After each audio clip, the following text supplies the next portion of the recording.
Good evening, everybody. Just a few minutes while everybody joins in. We are waiting for a couple more counselors so we can have a quorum. We'd like to welcome Counselor Denise Benavides. Thank you for joining Public Safety.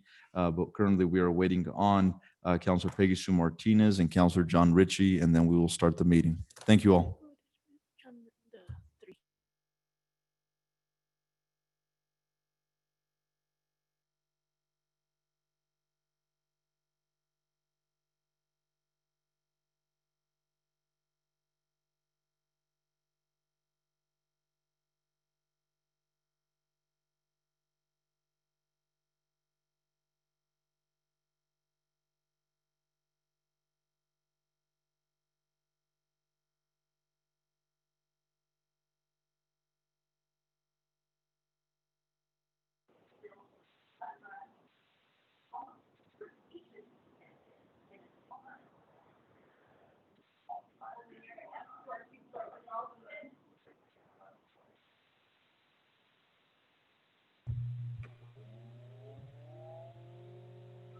Good evening. Good evening. Can you hear me? Good evening, Yes, everybody. sir. Yes, we hear you loud and clear, sir. Hello there. Howdy, howdy. Do you have your camera on? Yeah.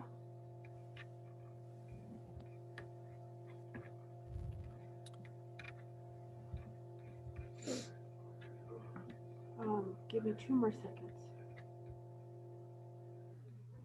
Mr. Chair, it's Steven Salazar. I'm just appearing over telephone. 2705 is my extension.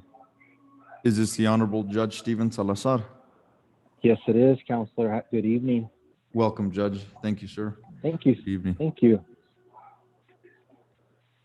Okay, we're good. Then we need to start reading. Perfect. Thank you for putting his name. All righty. Is it this? Good evening, everybody. It is now 6:03, and I do hereby call this Public Safety Committee meeting to order. If we can have roll call, please, and the determination of a quorum. Counselor Peggy Sue Martinez,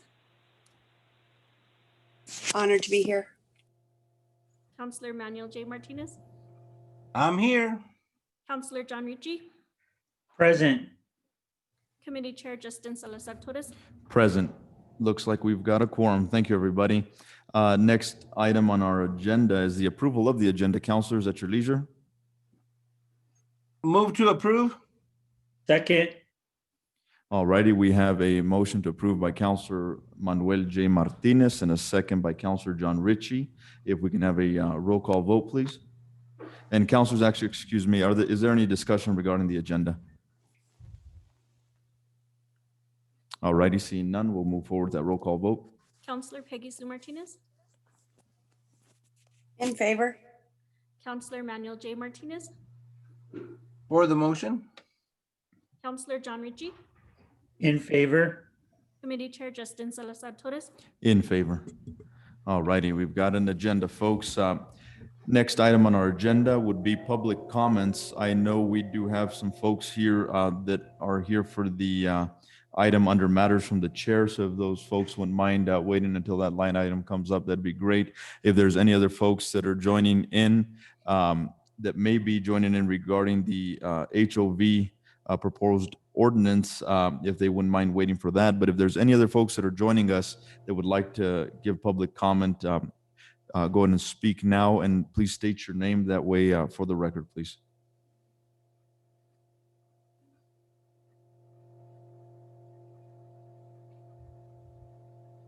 All righty, seeing that we have no other public comment, has anybody raised their hand via Zoom or anything like that? Okay, thank you. Next item on our agenda is the approval of the Public Safety Committee meeting minutes. We have item number 1, which is a Public Safety Committee meeting minutes for August 5th. Counselors, at your leisure. Motion to approve, sir. Second. All righty, we have a motion by Madam Counselor Peggy Sue Martinez and a second from Counselor Manny Martinez. If we can get a roll call vote, please. Counselor Peggy Sue Martinez, In favor? Counselor Manuel J. Martinez, In favor. Counselor John Ritchie, In favor. Committee Chair Justin Salazar Torres. In favor. All righty, looks like those meeting minutes are approved. We'll move on to number 2, the Public Safety Committee meeting minutes for September 2nd of 2020. Counselors? So move, sir, to approve. Thank you, ma'am. Second. All righty, we have a motion by Counselor Peggy Sue Martinez and a second from Counselor Manuel J. Martinez. If we can get a roll call vote, please. Counselor Peggy Sue Martinez. In favor? Counselor Manuel J. Martinez. In favor? Counselor John Ritchie. In favor. Committee Chair Justin Salazar Torres. In favor. All righty, those meeting minutes are approved. We'll move on to committee member comments. And as always, ladies first, Counselor Peggy Sue Martinez, anything, ma'am? I'll yield to my fellow counselors. Let me gather some thoughts. Thank you, Mr. Chair. Sure. Counselor Manny Martinez, anything? Yes, I just want to thank our public safety and of course our fire department for all that they're doing. Also, of course, planning and land use.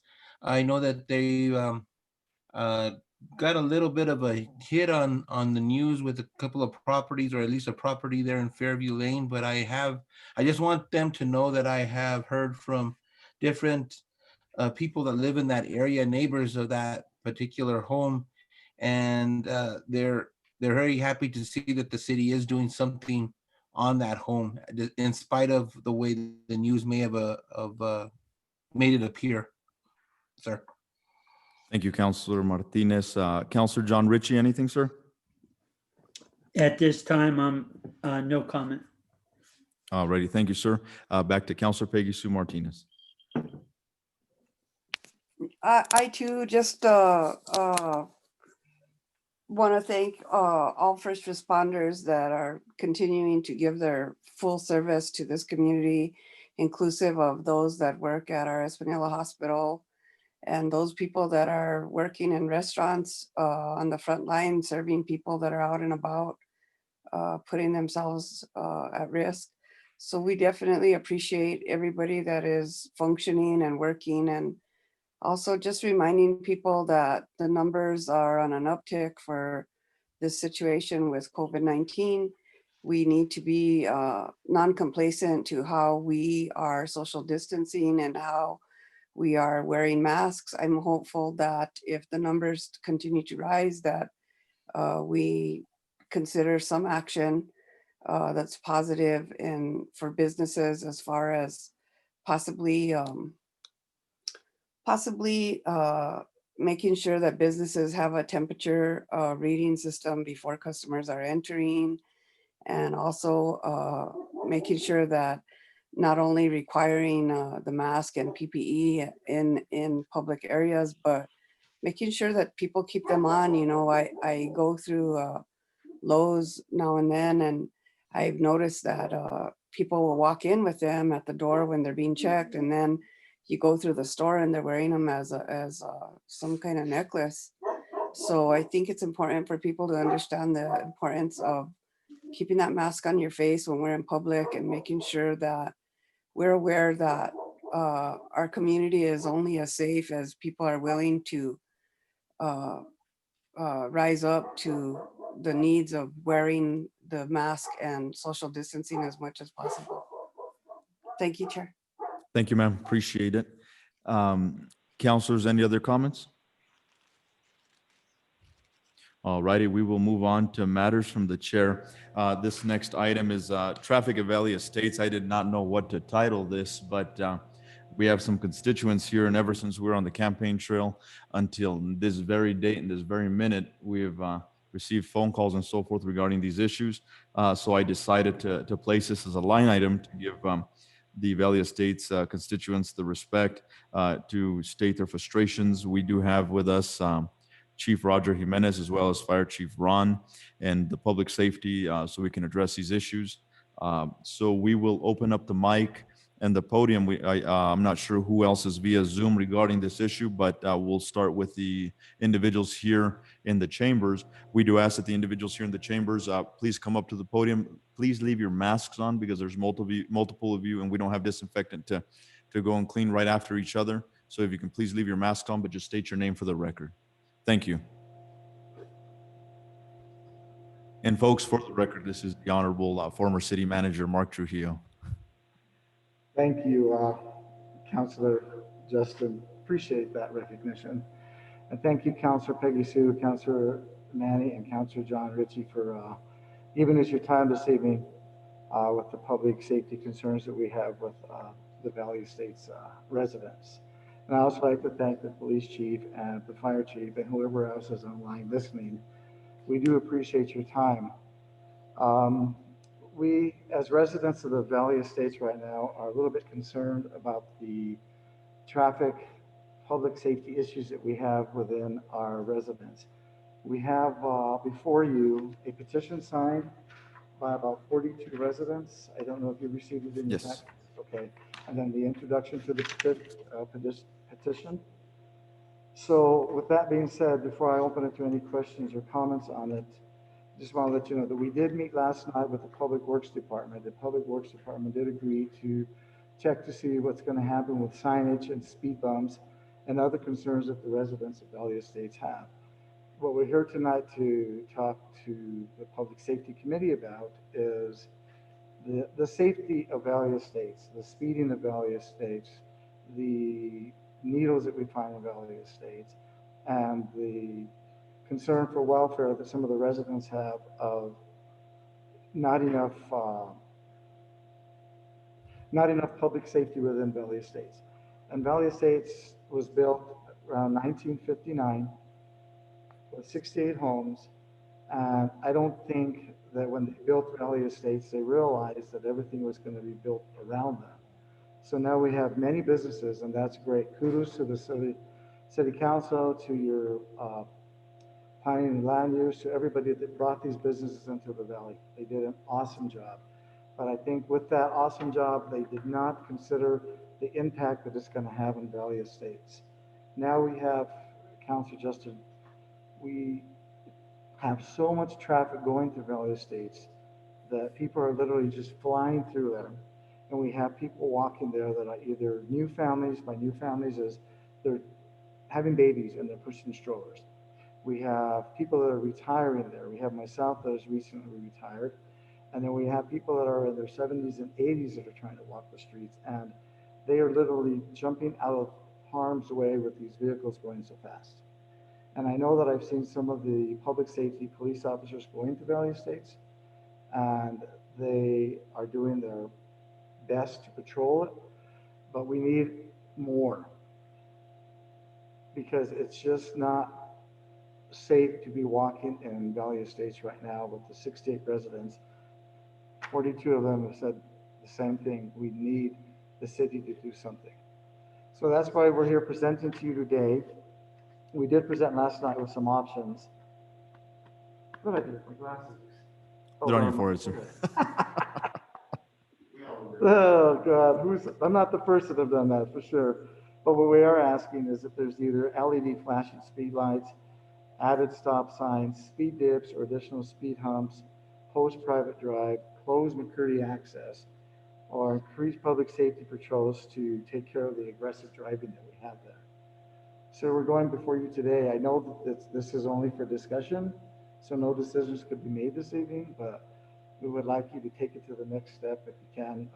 Councilor Justin Salazar told us, for your consideration to help the residents of Valley Estates feel safer where they live and bring Valley Estates back to the quiet residential area that it should have been or started as. Now it's just incredibly dangerous to be on that street, and for a residential area, it cannot be that way.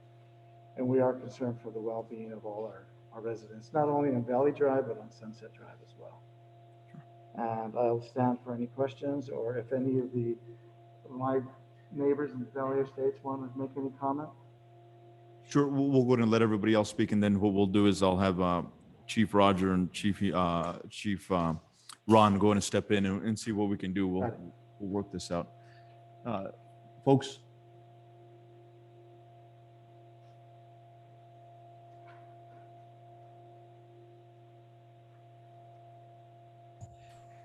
Hi, my name is Ana Randall Romero, and I live on the corner of Sunset and Valley. I've been a resident there for 28 years. I do want our neighborhood to be safer, and there are people that are speeding through there. I am opposed to a stop sign in front of my house because normally when they want to put one, if that's where it's at, I don't want speed bumps. I have a neighbor with small children, which they go around a lot, which it is they walk around the neighborhood a lot, and it is very dangerous, the speeding vehicles, but we don't want a speed bump in front of our home because it gives passerbys the opportunity to steal, to look at what you have. I've had cars stolen from my house. I've had numerous things stolen from my house, and it just gives more of that opportunity if they have the chance to just go by, pretend they're going slow, and just look at what we have. I do think maybe a greater police presence, maybe just cruising around or catching speeders. But that's my main thing is I have a stop sign on my property. I don't want another stop sign on the other side. And I don't want speed bumps in front of my house. Thank you, ma'am. Appreciate it.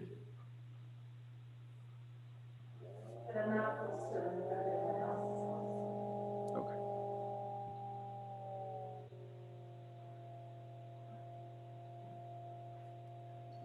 Alrighty.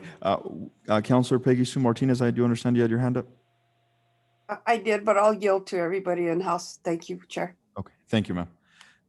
Mr. Quintana, if you My can name state is your. Steve Quintana. I live at 801 Valley Drive.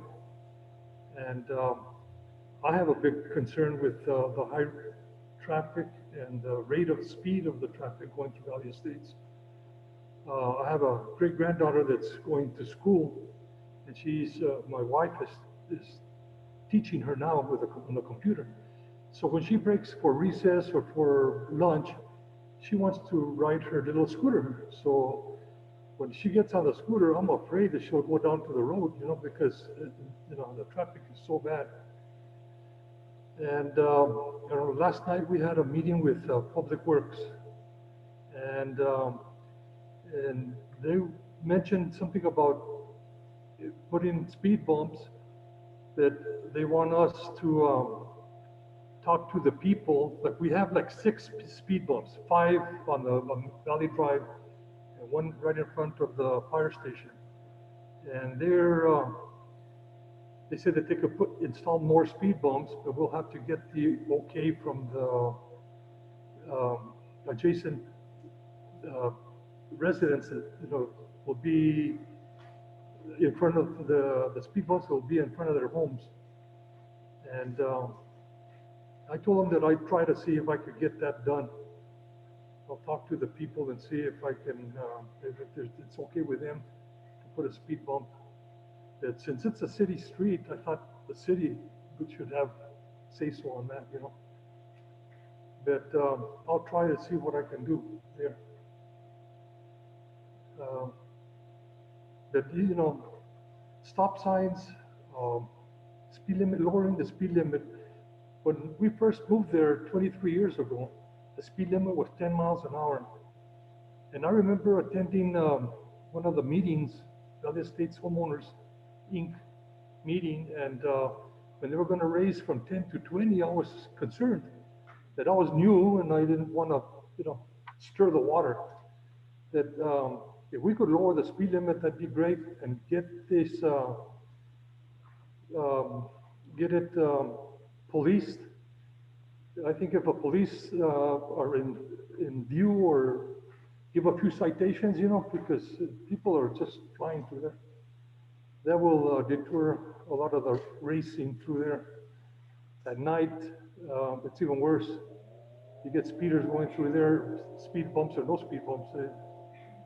They have good suspension on their vehicles, I guess. But what else? Well, that's it. That's what I have to say, I guess. So I appreciate whatever you can do for the residents of Valley Estates, and I want to thank each and every one of you. Sure. Thank you, Mr. Quintana. Mr. Trujillo.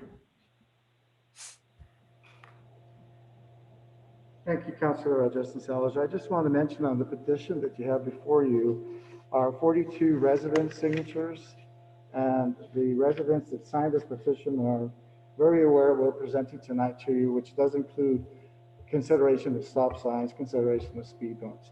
I don't know if Mr. Randall's name is here now because I just perused it, but I just want to make it a point that we do have 42 original signatures, that they're aware of what is on this petition. And it's not a commitment what's going to happen with the petition, but it is them asking for your consideration of what we've requested. Sure. So I want to make it perfectly clear, we're not here to ask you just to put a stop sign or a speed bump, but we want some resolution. Sure, absolutely. That's what we want. And right now, as I mentioned last night, we're basically right now at your mercy, and we need something to happen in the Valley Estates before, God forbid, some tragedy happens where somebody gets hit, or there's a car accident, or somebody steps on a needle. On a needle, probably not, because everybody's wearing armor shoes, but it is, we need the help of the city of Espanola, the governing body. So whatever you can do, and your committee members, we would appreciate it. Sure, absolutely. Mrs. Quintana, would you like to come up and say a few words? Okay, thank you. Do we have anybody else in the audience that would like to speak regarding Valley Estates? Alrighty, anybody via Zoom? And if you would just unmute your mic and speak up if you are on via Zoom. I'm trying to see, but I have multiple screens to go through.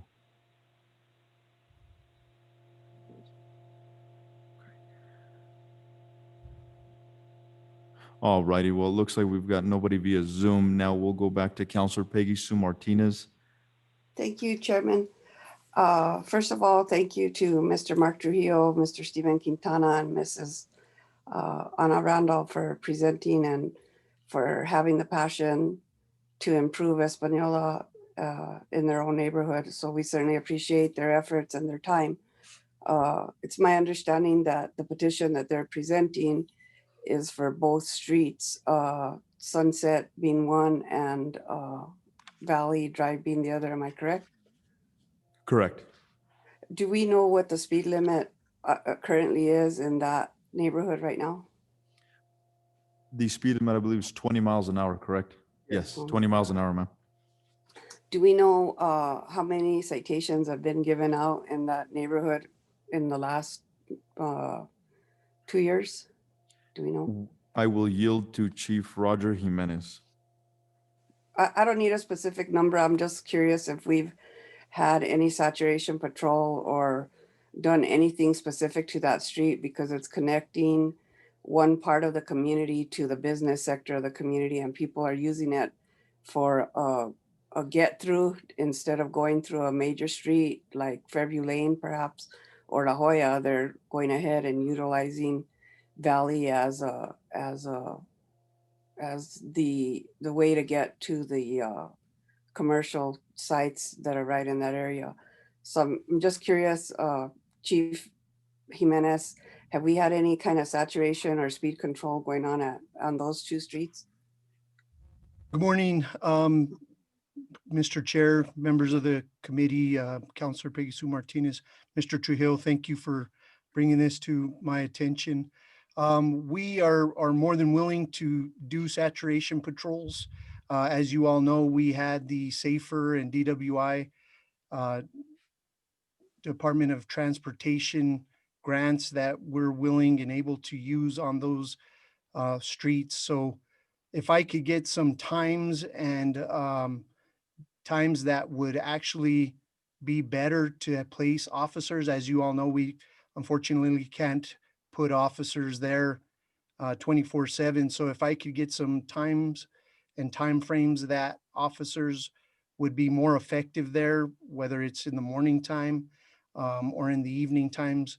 Once I did hear about the petition, I did request officers to run traffic there between 06 and 08 in the morning, and obviously after hours. But no, ma'am, to answer your question, I don't, had you gotten a hold of me sooner, it would give me some time to do some research. But on the Sure. whim, I don't know how many citations in that Sure. specific area at this point, how many we've issued, if any.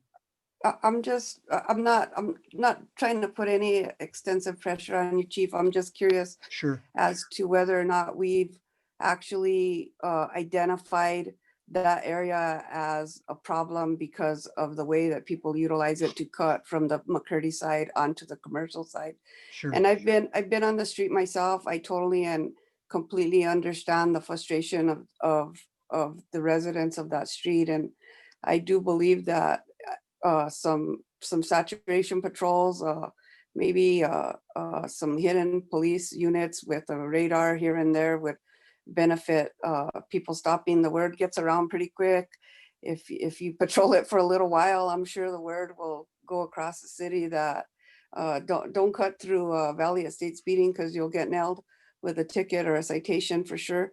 So I think that that's definitely something that we need to respond to that neighborhood because of that. The other thing that I have a concern about, Chairman, is that the petition is being presented from 2 streets. So I think we need to split the street from Sunset to the street from Valley because the ordinance requires 51% of a street resident comply with the commitment for the speed bumps and stuff. So if both streets are on one petition, I think it makes it a little more difficult. So if we could get those even separated by our staff, the clerk's office, just to make sure that the numbers are 51% on each street, I think that would be beneficial. And then I would recommend that the chief probably meet with the neighborhood group there at Valley Estate because they do have a neighborhood group that meets, I think monthly, I'm not sure, but maybe a little bit of heightened communication will help also. And then please get back to us with some positive results in the next couple of months. That would be awesome. Thank you, Counselor Peggy Sue. Counselor Manny Martinez, and then we'll go to Counselor John Ritchie. Thank you, sir. Thank you, Councilor Torres, Chairman. Did I understand right that the speed limit there is 20 miles an hour? Yes, sir. That's the speed limit of McCurdy Road, just to give you an idea. And they speed through that road all the time. I think we need to look to dropping this to more like 5 miles an hour. You're talking a residential area. And I think maybe making it a safety corridor where it's double fines for speeding in that area. I think that might be more of a deterrent if people know they're going to get fined double. I know that this had been brought up in the past. Several of the residents lived there had asked me questions like, well, couldn't we close one of those roads? Couldn't we close the road off to McCurdy and make it a one entrance in off of the main highway? And I don't know if I know that in the past it had to do with fire, of course, was one of them. Of course, because of the fire stations that are there on the corner, they're utilizing those as well. So I don't know if that would be even an option. As far as making it a one entrance, just a residential area, that would stop again the flow of traffic going to McCurdy. We also have, of course, Ranchitos Road that's right next door that also services that as far as a go-through road between McCurdy and Riverside. But I know those are things that we can look at. But at least, if anything, we do need to put speed bumps. We need to lower that speed limit to about 5 miles an hour. And I'd say double fines, make it a safety corridor. You have children out there. I can tell you that with my work, I go through there many times, and you do see kids and you do see people speeding like you wouldn't believe through that road. And it is dangerous. And I do feel for all the people that do live in that area. So I would like to see if we can meet and really put something in place that can help these people, sir. Thank you, Counselor Manny Martinez. We will go on to Counselor John Ritchie, and then we'll go on to Fire Chief Ron Padilla, and then we'll go on to Counselor Peggy Sue Martinez. I hope I remember that order. I just wanted to make sure and let Mr. Trujillo know that he still has his glasses on the top in case he's looking for them. So I just thought Counselor John Ritchie. Thank you, Chair. Same as Councilor Martinez, Manny. we need to lower that speed limit. And I think that's a good idea of making it a safety corridor. We're having to deter that road as a cross through because it is so densely populated and with young families. So I think that's the proposal is lowering the speed limit and doubling the fine in that area. And once we've done that, we can saturate and show how serious we are. And the word will get out that it's just not worth going through that section of town across from McCurdy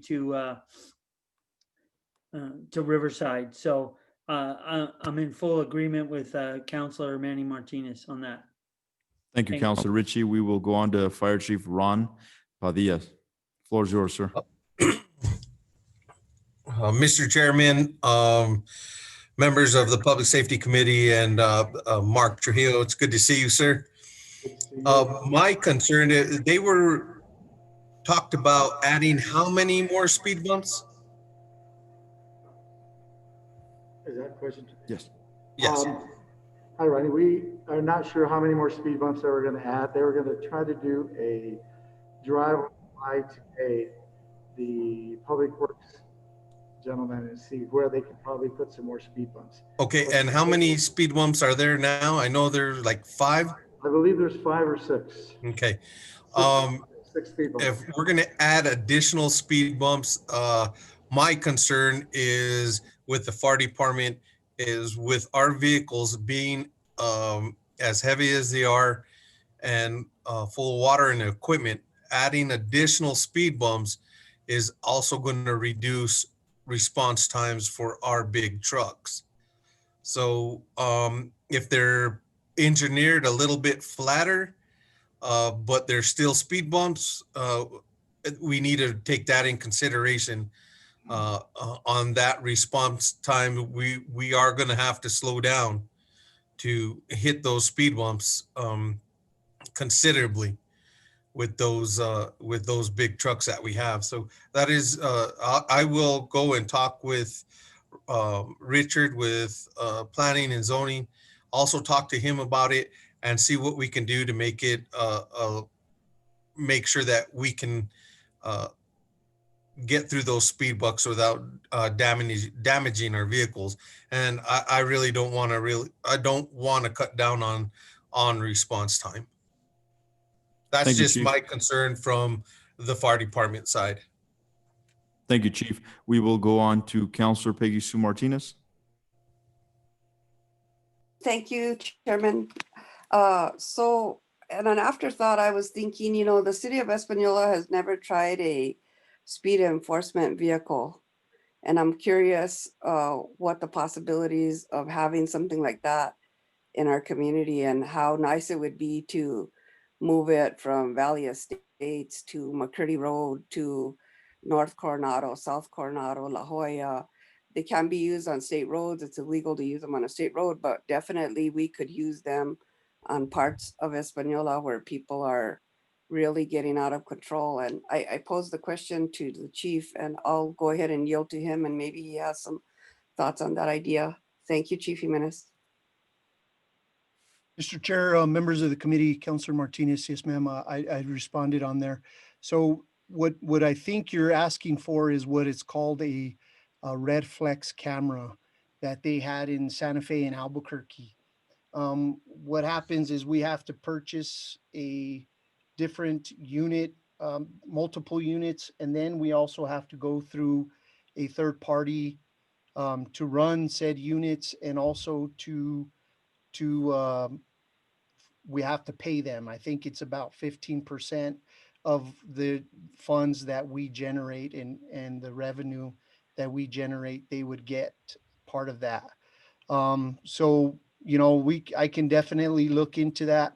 I know Albuquerque and Santa Fe, and I think Rio Rancho might be the only ones that are still doing it, but the other 2 cities stopped doing it because of the funds that are being generated.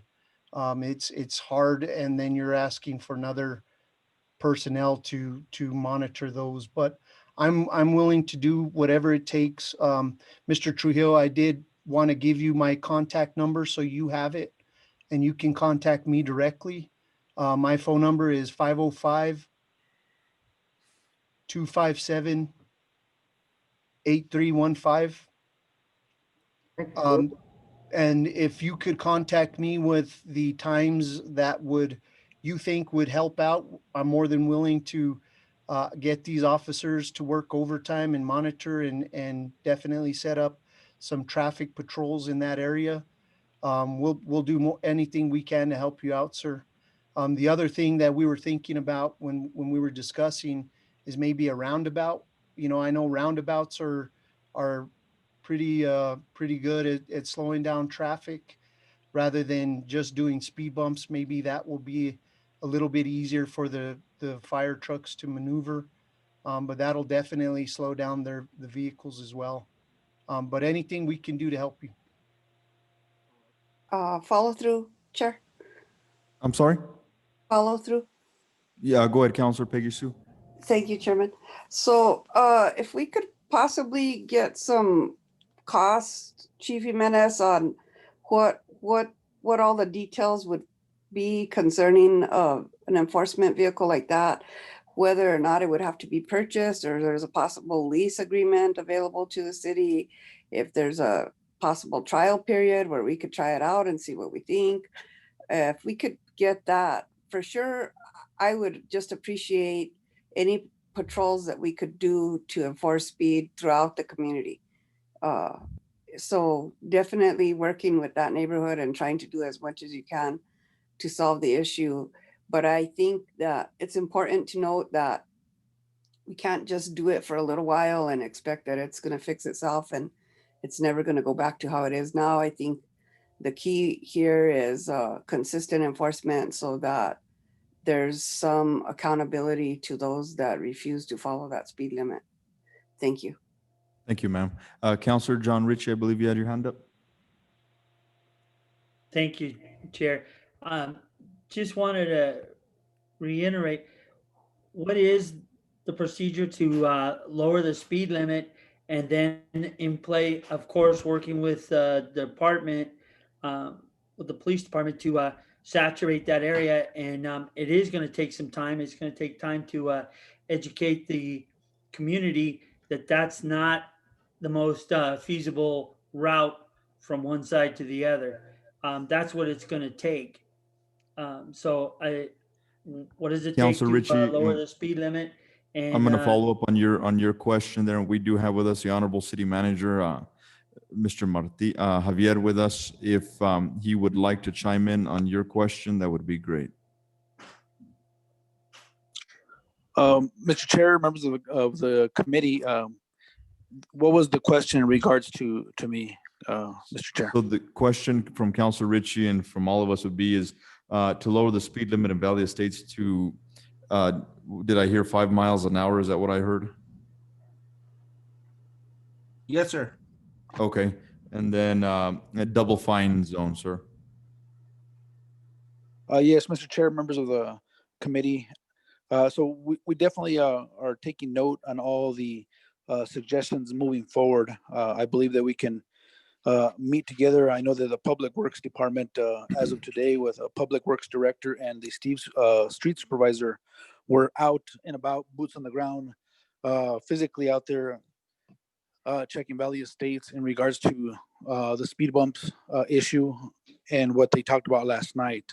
But definitely, if the wish of the committee and to move on to possibly suggest to the governing body about lowering the speed limit, we can definitely look into that and see what the process is on that. I'm not familiar as to what the process entails, but we can definitely find that information and proceed with that to get past the most ideas possible to the governing body to make suggestions and see what the best fix and solution to this issue on Valley Estates is.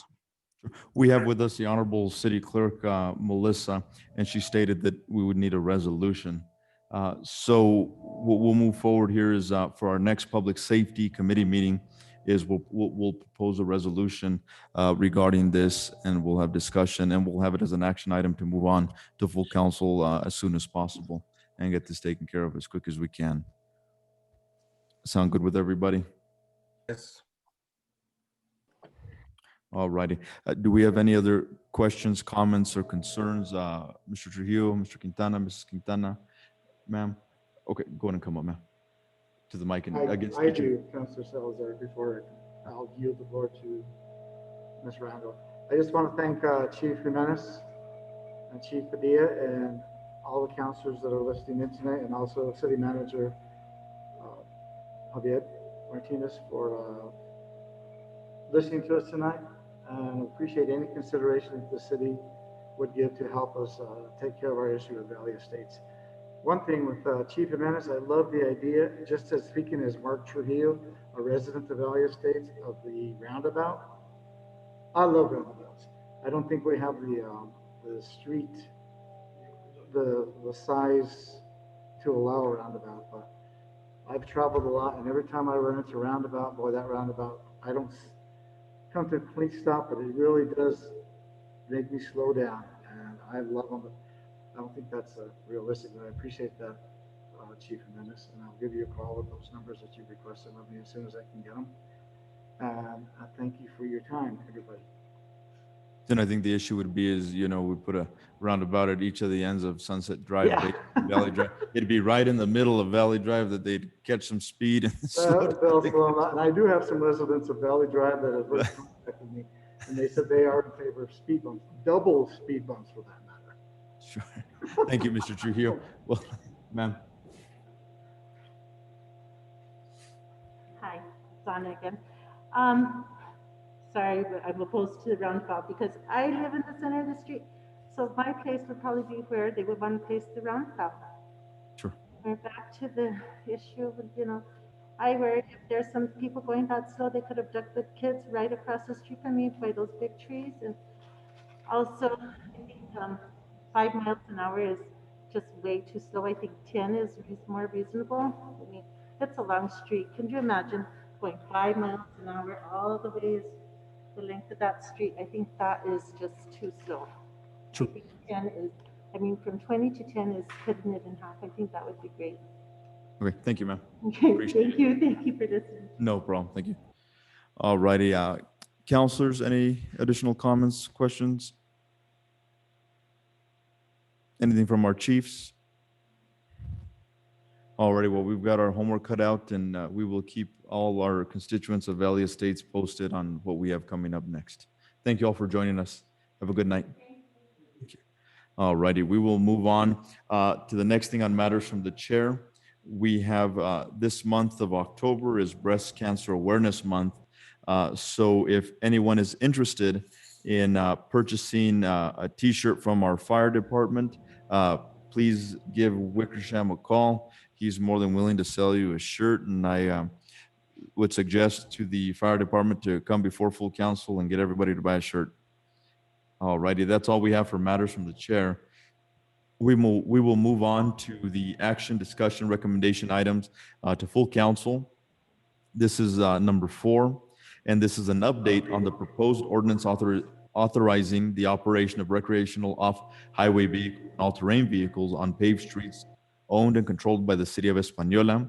Again, this is only a discussion item, but we can make recommendations for our next Public Safety Committee meeting. We do have individuals that are joining us via Zoom and here in chambers regarding this as well.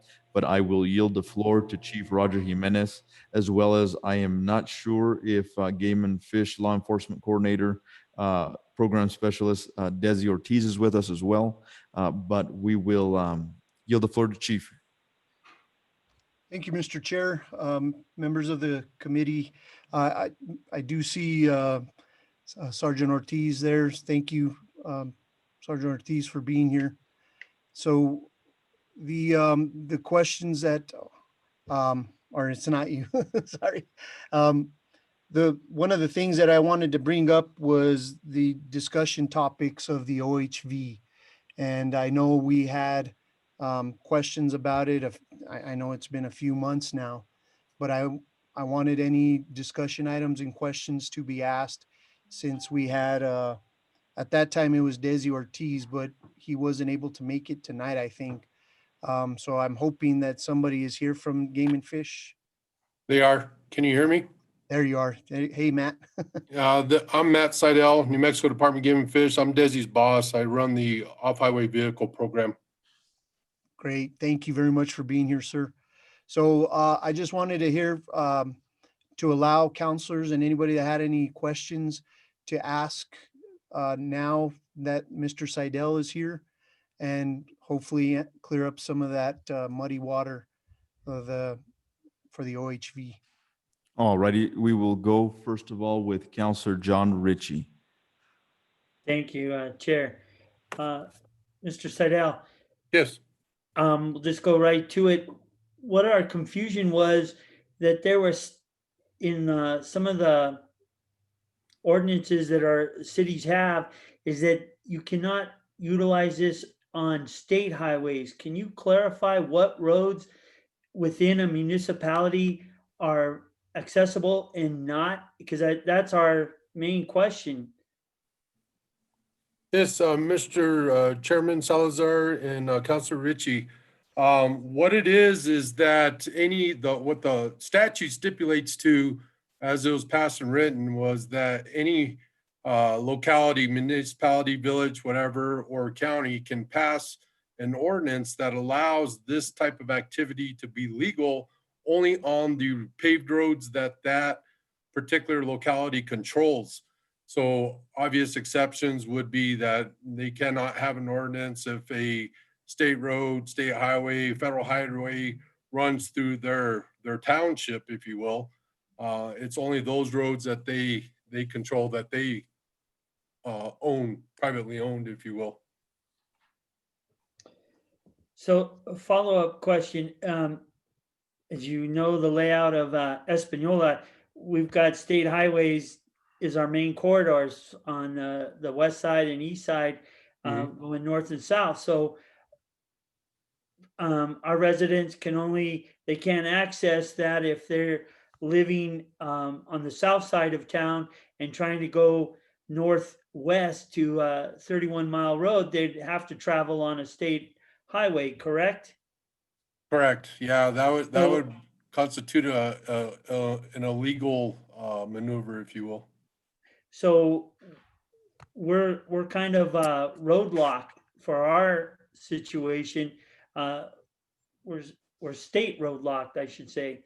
Yes. So there's no way around it. I mean, that was the whole purpose for this, was to allow our folks to, instead of trailering, again, I've got constituents on the south side that have to trailer, put their vehicles on a trailer, go across town, get off, unload, and then utilize the 31 Mile Road. So this ordinance or this rule doesn't help us. Well, on the face of it, it does not, but there is a glimmer of hope if that's what indeed that you guys want. If it's tied to OHV recreation, like you guys have a lot of OHV trailheads or federal property that you can access that are recognized for motorized use, stuff like that. The New Mexico State Transportation Commission has an application process for each village. Pecos kind of went through the same thing when I was part of that meeting. And they apply for, let's say, state road access from the New Mexico Transportation Commission. And depending on the arguments and how it fits within their guidelines, they can grant or say, absolutely not, we're not going to allow that.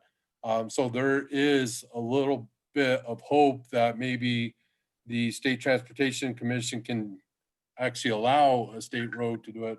You kind of see this in Grant County.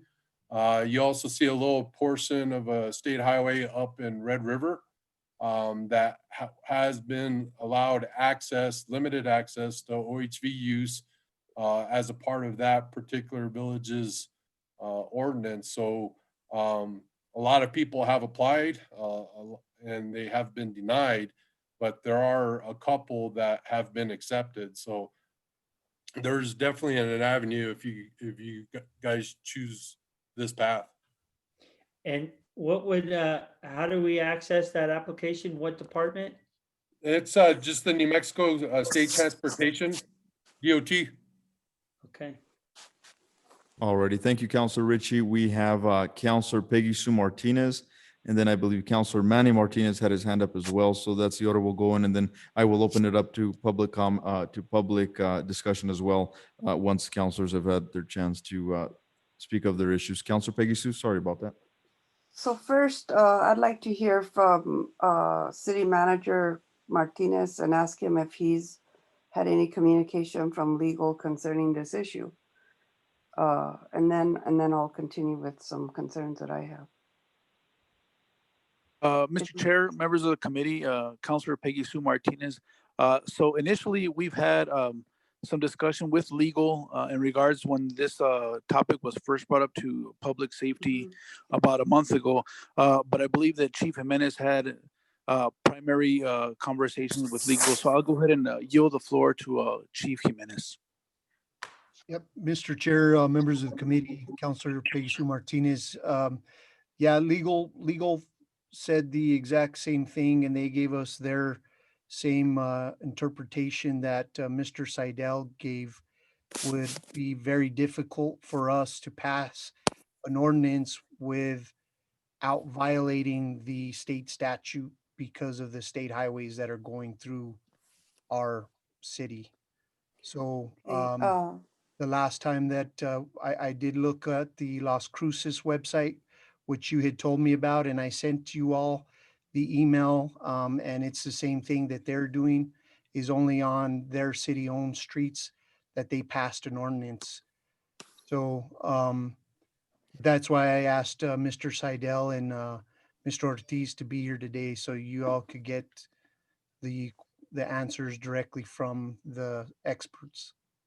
So I'm reading the state website and it says prohibited uses, and then it says moving down. Of course, it doesn't give me the exact law, but it says operating a OHV on a paved roads or highways except as allowed by local authority or the State Transportation Commission. So I'm a little curious about that, where it says by local authority. The other thing that I'm curious about is, and I might be wrong, so please correct me if I am, anybody, that on a state highway, anybody on one of these vehicles is allowed to cross it after they check traffic coming both ways, and they can travel on the shoulder of one of these streets. Am I correct, Chief? Mr. Seidel, can you answer that, sir? I can. Mr. Chairman Salazar, Councilor Martinez, just so you know, the interpretation of that portion of the law is primarily like if you have a parking or staging area where you park your vehicle with your trailer, you offload your OHV and you drive on the shoulder like a quarter mile and directly cross is the most convenient to get to the trailhead is what it meant. So if you're driving down the shoulder of the road, just to drive down the shoulder of the road, that's illegal. But if you're driving down the shoulder of the road to gain access from like a staging area to a trailhead so you could go and ride for the afternoon, then that portion of the law is where that exception is allowable to cross immediately over that state paved highway. Thank you for that clarification, because that does make a lot of sense as to not having a bunch of ATVs on the shoulders. That would seem crazy to me, to be honest with you. Seems like it would almost be safer for them to be on the street. But this is my concern for all of Espanola. I know that all of us have gotten a lot of concern from constituents really wanting to be able to go put gas in their units and not have to trailer them and trailer them back when they get back home and stuff like that. And the issue is that in Espanola, we're in a very different predicament concerning the state roads, because you have the main drag on Riverside being a state road. You have part of McCurdy being a state road. You have Paseo Oñate being a state road, and all three bridges. So there's no way for anybody to cross the bridge either east or west without getting on one of those roads. And really the only place they'd land up being able to drive them would be on Fairview Lane, La Jolla, Coronado, and that probably would be about it. And maybe any little side roads here on the west side and off of McCurdy. So I think one of the things that we can do as a community is that we need to have some pressure put on the legislatures going into this next session, because I feel like this is something that is affecting a lot of people in New Mexico, Espanola a little bit worse because of our predicament with the state roads. But definitely it's something that these people really, really want an opportunity to be able to gas up here in town and utilize these things by getting them on the road and getting out of town. So something that I want to look forward to possible state legislation if we can't do it, and also applying for the process that the gentleman from Game and Fish has mentioned. Thank you, ma'am. Mr. Seidel, I'm going to chime in here a little bit, and I guess to all my fellow counselors, we're surrounded by all these state roads that they own and stuff. I wish they would maintain them like they owned them, but that's neither here nor there.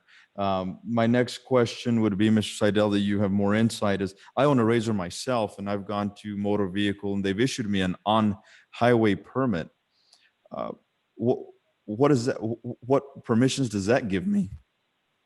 Mr. Chairman, primarily whenever it completes the circle of that ordinance, if you will. So if you pass an ordinance, there are, I forget, 7 or 8 actual requirements that an ordinance needs to reflect directly out of the statute, that, you know, you have to have working lights front and back, you got to have mirrors, you have to have a, you know, exhaust and insurance, et cetera, et cetera. So one of the requirements is you have to have that license to be on pavement affixed to your vehicle that you're using. And then that license is only, because I know majority of Mexicans do not like to read the law. They hear that, you know, the governor passed this law and now they could go riding. That's a big issue for us right now, because that's not it at all, because the law says if a locality passed an ordinance that whatever paved roads that they control, and you've met all the criteria under that ordinance to include your on pavement sticker or license plate, then as long as you're abiding that ordinance and on those roads that that ordinance controls or oversees, then you are good to go. But it's just not a blanket, hey, I could go riding. So like, you know, places Albuquerque, Rio Rancho, Santa Fe, where we see a lot of problems where there's no ordinance in pass and they think that they pass a law. It's become very problematic, not only for those officers who want to enforce the law, but there's also a lot of officers that may kind of throw their hands up because maybe the OHV law may be a little complicated. So they allow bad behavior, and then an officer like a game warden or state police or maybe county sheriff who knows that is illegal pulls them over, writes them a ticket. Now that officer is a bad guy because the other 50, you know, public police officers in town don't pull me over for anything, and I go to the car wash and I go get gas and whatnot. But it's, you know, without the ordinance, it's still illegal to be on paved roads. So my next, I've got a follow-up to that. So I threw this out last time, and I don't believe you were part of our meeting last time. But I had thought, you know, well, how can we be accommodating, right? Because like I said, I own one, but I would love to go to the car wash without trailering, you know, when the car wash is only 3 minutes away from my house. It's a nuisance. Would be a resolution for a sanctuary city regarding these vehicles, meaning on our city, meaning that our police department is going to say, you know what, we're going to permit this during these months and so forth. Granted, the county still has jurisdiction and so does state, but meaning that the city itself is going to say, hey, we're not going to enforce this HOV law or OHV, excuse me, here in within our city limits, does that put the city at a liability? I think there's a liability on several fronts, because if you allow illegal behavior, because it's still illegal statutorily, any officer that is a certified peace officer in the state of New Mexico can legally pull over that person for whatever illegal activity that they have.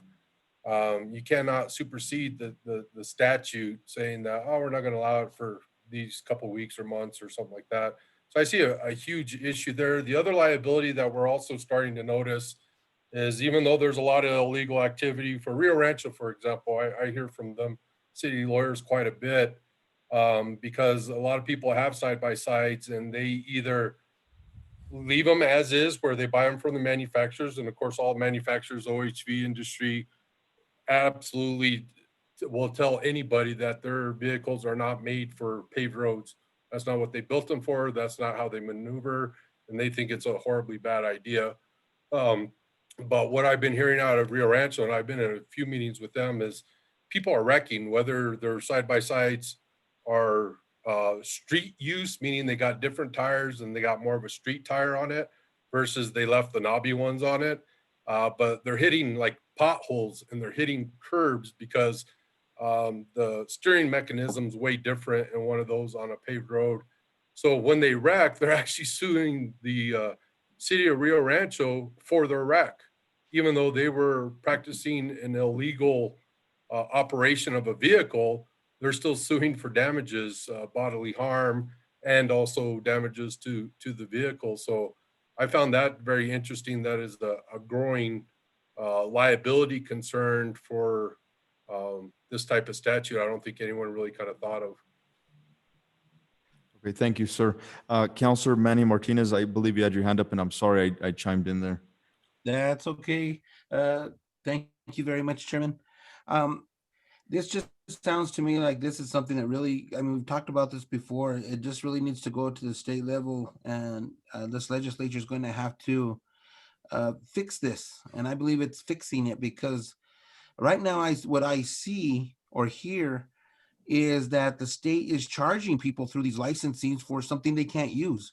They're forcing them to purchase this license, get this license for these vehicles, and then the way the law is written, they pretty much can't use it.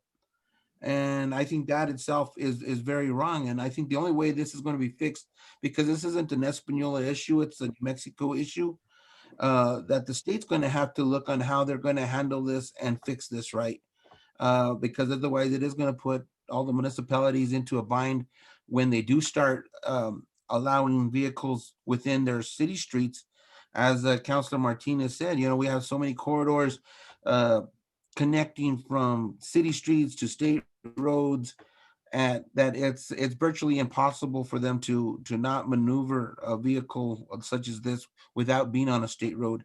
And I just feel that this is something we really need to get our representatives on board on this and see how they're going to fix it. And if they're not going to fix it, then I think they need to reimburse all these people that had to purchase these licenses that they can't basically use. You're purchasing for road use and you can't use it based on the same law. So I think they need to look at that, because that's wrong, collecting that money. Thank you, Counselor. We have Counselor, I believe, Peggy Sue Martinez. I just wanted to make sure to remind you, Chairman, to ask for any public input, because there Yes. could be members of the public that want to chime in on this, and we definitely want to hear from them. Thank you. Yes, you got it. And I just wanted us counselors to go ahead and discuss this along with Ms. Scheidel, because maybe we may answer their questions while they're listening, but I'll go ahead and Sure. yield the floor to. Mr. Chair. Mr. Chair, this is Yes, Matt sir. Seidel. I just had a comment to Councilor Martinez's last statement. Yes. On the on-pavement license, that is not a required fee to pay. Nobody has to pay that unless they are wanting to go on a paved road like Red River where there's an ordinance, then they would have to have that license. But if they live in a community that doesn't have an ordinance, you'd never have to pay that fee. It's not a required registration to obtain. The only registration that is required is if you're going to be using that OHV on public lands, that would be when a required registration is imposed. For a follow-up, Counselor Manny Martinez? Thank you for clarifying that. It's just that I did have a few people that told me when they went to register their vehicle at the MVD that they were told they were required to get that. That's why I said what I said, sir. No problem, and maybe NVD's confused. I've been back and forth with them on a couple of things, but yeah, it's never been a required permit. If you just want to ride on public lands, you get your OHV registered regularly, and you never have to buy that on pavement tag. This is Clarification. Miranda Lopez. Can I chime in just really quick? Go ahead, Mrs. Lopez. Being an owner of a side-by-side, there's many of us that were pushed to buy that permit through the MVD. So yeah, I would say getting clarification from the MVD as to why they're, requiring it would be very good. Thank you, Mrs. Lopez. I will yield the floor now to, I believe we have Mr. Nathan Ortiz that would like to speak on this issue.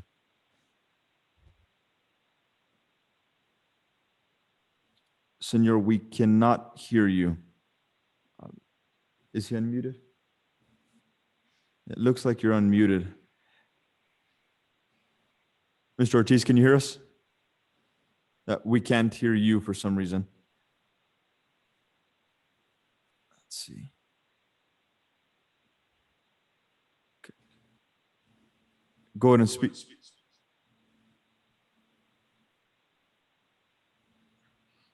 No, sir, we cannot hear you.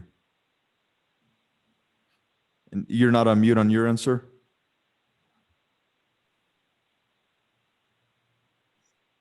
Still no. Okay.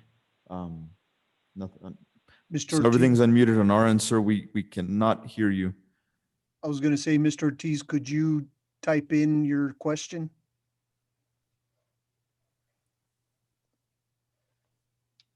So yeah, if you'd like, Mr. Ortiz, yeah, go ahead and go to the chat and just type in, and then I'll go ahead and read whatever you put. Mr. Tony, would you like to speak at all? Okay. Okay. Is there anybody else while we're waiting for that on the line with us or on Zoom regarding this issue? Mr. Chair, if I may, I just want to reiterate that not too long ago, the Sheriff's Department, Sheriff's Office just went to their county commission and notified them that they are going to be enforcing this law on the state highways. So, for whatever that's worth, one thing I think that Mr. Seidel is talking about is having agencies cite and we're not being consistent would, be problematic in the fact that, hey, the city's not enforcing it, but the sheriff's office and state police is. I think maybe getting a counselor or somebody to go and get the representatives to do this at the legislative session would be the best way. Thank you, sir. Mr. Ortiz, we have yet to receive your question. Can you try maybe speaking again, see if we... No, sir. Counselor Ritchie, while we wait, floor is yours, sir. Thank you, Chair. I propose that we either as presented at the next safety meeting, that we've drafted up a letter to our representative asking them and to address this at the next legislation, because again, none of the cities, we can't fix this. I mean, we're street locked. So we can talk about it all we want, but there's nothing we can do. So we have to put pressure on our legislature. So I recommend that we draft a letter from this committee for the support from our representatives to look into this and get the community to sign on, or ask community members out there that are really concerned about this, of getting a petition and also approaching the state legislature, because that's what it's gonna take. And that's what I'm asking. Thank you. You got it, sir. We will have a letter drafted up for our new reps and senators to be presented on our next Public Safety Committee meeting, which I believe will be November 4th, but we'll keep that posted for the end of the agenda. Can you hear me now? Yes, we can hear you now, sir. Okay, sorry about that. Had some technical difficulties. Anyhow, thank you guys. This evening, I would just like to speak on behalf of, a lot of us OHV riders. I understand the laws. You can also, one of the things that I'm concerned about is you've got 27 counties out of 33 counties in the state of New Mexico that have ordinances passed. It's very simple. We live in an awesome spot. We live in the middle of different mountain ranges that they are allowed to. As Mr. Seidel said, we've got to have certain things on there, blinkers, lights, horns, whatever you need. And I think people that want this passed are willing to achieve all these goals that need to be done to their vehicles. Like I said, there's 27 counties in the state of New Mexico that have these. I mean, you go all over the internet, you can see there's places, Red River, Angel Fire, all over to they get tourism. People come and stay at hotels from all over the place, out of state, in state, all over. That would help revenue for our local hotels. That would help revenue for our local restaurants, for our local parts stores. It even helped the police department get revenue if someone's doing something wrong and they pull them over and give them a ticket. Yes. Like the Game and Fish gentleman was saying, if we need to fill out the paperwork to be allowed to cross these, 84, 285, 68, McCurdy Road, go up Fairview Lane. I mean, I don't think it's the community asking for much from the city to do that. There is ways to get this done. I understand, some of the law enforcement, the less people out there on these OHVs, the less work they have to do. Whatever. It's revenue if someone's doing something wrong. They can pull me over in my OHV just like they can pull me over in my vehicle. I mean, honestly, get on YouTube, New Mexico Adventures. You've got these YouTube, these OHV adventures all over the state of New Mexico. So I don't see why it's so difficult for the city of Espanola to be able to pass an ordinance like these other 27 counties in the state. We've got to follow the law like everybody else. We opt to buy the license plate, the registration, the insurance. Some people in this town have more money into that OHV than they have in their personal vehicle. So, just like the low riders, you guys made special amendments and special nights, and the police leave them alone so they can do their cruising. That's our fun. That's our group. Like the lowrider group is their lowrider group. This is the off-road community. We just want to enjoy it with our families. So I'm willing to sit down with whoever, try to figure this out. I'm willing to go the extra mile for my fellow riders, for the city, to see if we can come to an agreement so that everybody can be happy and on the same page. Thank you. Thank you, Mr. Ortiz.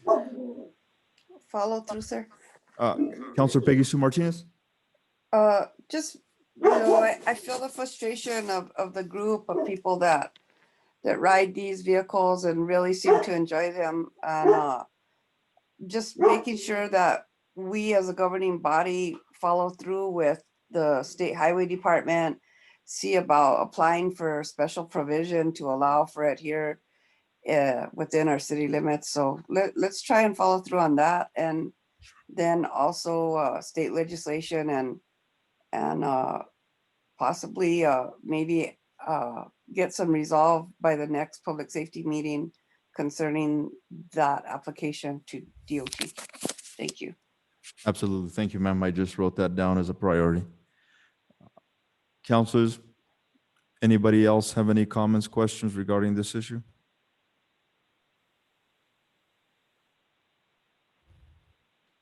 it's Counselor Benavides. Counselor Benavides, the floor is yours, ma'am. Thank you so much, Chair. I just wanted to mention that the chief brought up a good point in that other agencies are enforcing the law, because it is still a law. I think that it puts our EPD in a bad spot if they don't enforce the law until changes are made. The other issue that I have, and Mr. Ortiz knows me and my husband well and knows that we've owned numerous ATV vehicles, as well as attending several events and being part of those events in our past life, and enjoyed them very much. However, if you come to the Eliano area, I will tell you that there are people on those things on the state roads, back roads, every road, and they are going as fast as they can possibly go. And the majority of them are underage kids or teenagers. And so my fear, yes, is the liability that it could possibly cause our city. And so until something is changed at legislature, I think that, for me, my stand right now would be in opposition until some changes are made. I do love off-road vehicles. People who know us know that we do. But right now, I think that it is a danger. It is a liability. I have seen them in town. I've seen them up and down 76, and they're not street legal. And, like Mr. Ortiz, like Nathan said, make them street legal if you want to use them on the street based on whatever the state requirements are, which would be tires, which would be lights, which would be a license plate, all of those things that are required. Other than that, they are illegal, and I think it does put the city at liability, and it does put Chief and his staff in a tough spot in not enforcing the law. So, until we can get something done or changed, I think we have to stick to that. Whatever we need to do, I think we need to get done. But, for now, I think, it does put us, at liability. So I think that's a concern that I have. So thank you. Thank you, Councilor Benavides, for joining us. I'm going to concur with Councilor Peggy Sue Martinez. I think we have our first step before us is to start the application process and see where we go from there. Councilor Manny Martinez, I believe you had your hand up, sir. Thank you, Chairman. I just have to say, I do agree with Councilor. I know she's not on the committee, but we do have to really look at our state legislature to fix this problem. For our city, we could make an ordinance. We could make an ordinance that allows it to go on our city streets, but then we're going to have the issue of every time that someone gets pulled over, once they turn on to McCurdy Road, once they turn on to Riverside Drive, once they turn on to Paseo de Oñate, or again, off to Eliano, we're going to have these issues. And I think that we really need to focus our efforts on getting the legislature to fix this. This way, when we do pass an ordinance, it's done right. And this way they're allowed to go to Sonic or to anywhere else within the city without being worried about getting pulled over. This way they're following the rules of the road just like any other vehicle. Right now, if we were to pass it, just think someone off of La Jolla Street, all you can go is from La Jolla to Riverside and from back to McCurdy and nowhere else, basically to follow the law. Once you step on Riverside Drive, you're breaking the law. And even if we do pass this and our police officers don't enforce it, we do still have a sheriff's department and a New Mexico State Police that are going to enforce this as well. So I think it might send the wrong message to not all, but some riders that might think, okay, now I can go to Sonic without being worried, without being hassled, without being pulled over. And that won't be the case. And I think that's the issue we might have. So I think this really needs to be taken up by our legislative branch up in Santa Fe, and I would say as soon as their next session, and because this is an issue that's going to keep coming up year after year, summer after summer, until this is taken care of, sir. Especially if the MVD is not getting the word that they don't need to be place the burden of this licensing if they don't have to. Again, it sounds like the MVD is just collecting money for no reason, and that's not right as well. But we need to do it right. But I do think it starts at the legislative process, sir. Thank you, Councilor. We have Mr. Ortiz for a follow-up. Yeah, so first to Councilor Benavides' thing about the speeding. That's why we have our EPD. They've been doing a great job. I've seen them out there all over the streets. They've been, you see a lot more of them. They're more than capable of pulling these people over and doing what they need to do, cite them and everything. So, kudos to the EPD. Second, like I said, there's 27 counties out there that have this. So I'm sure most of those 27 counties have state roads that go through them.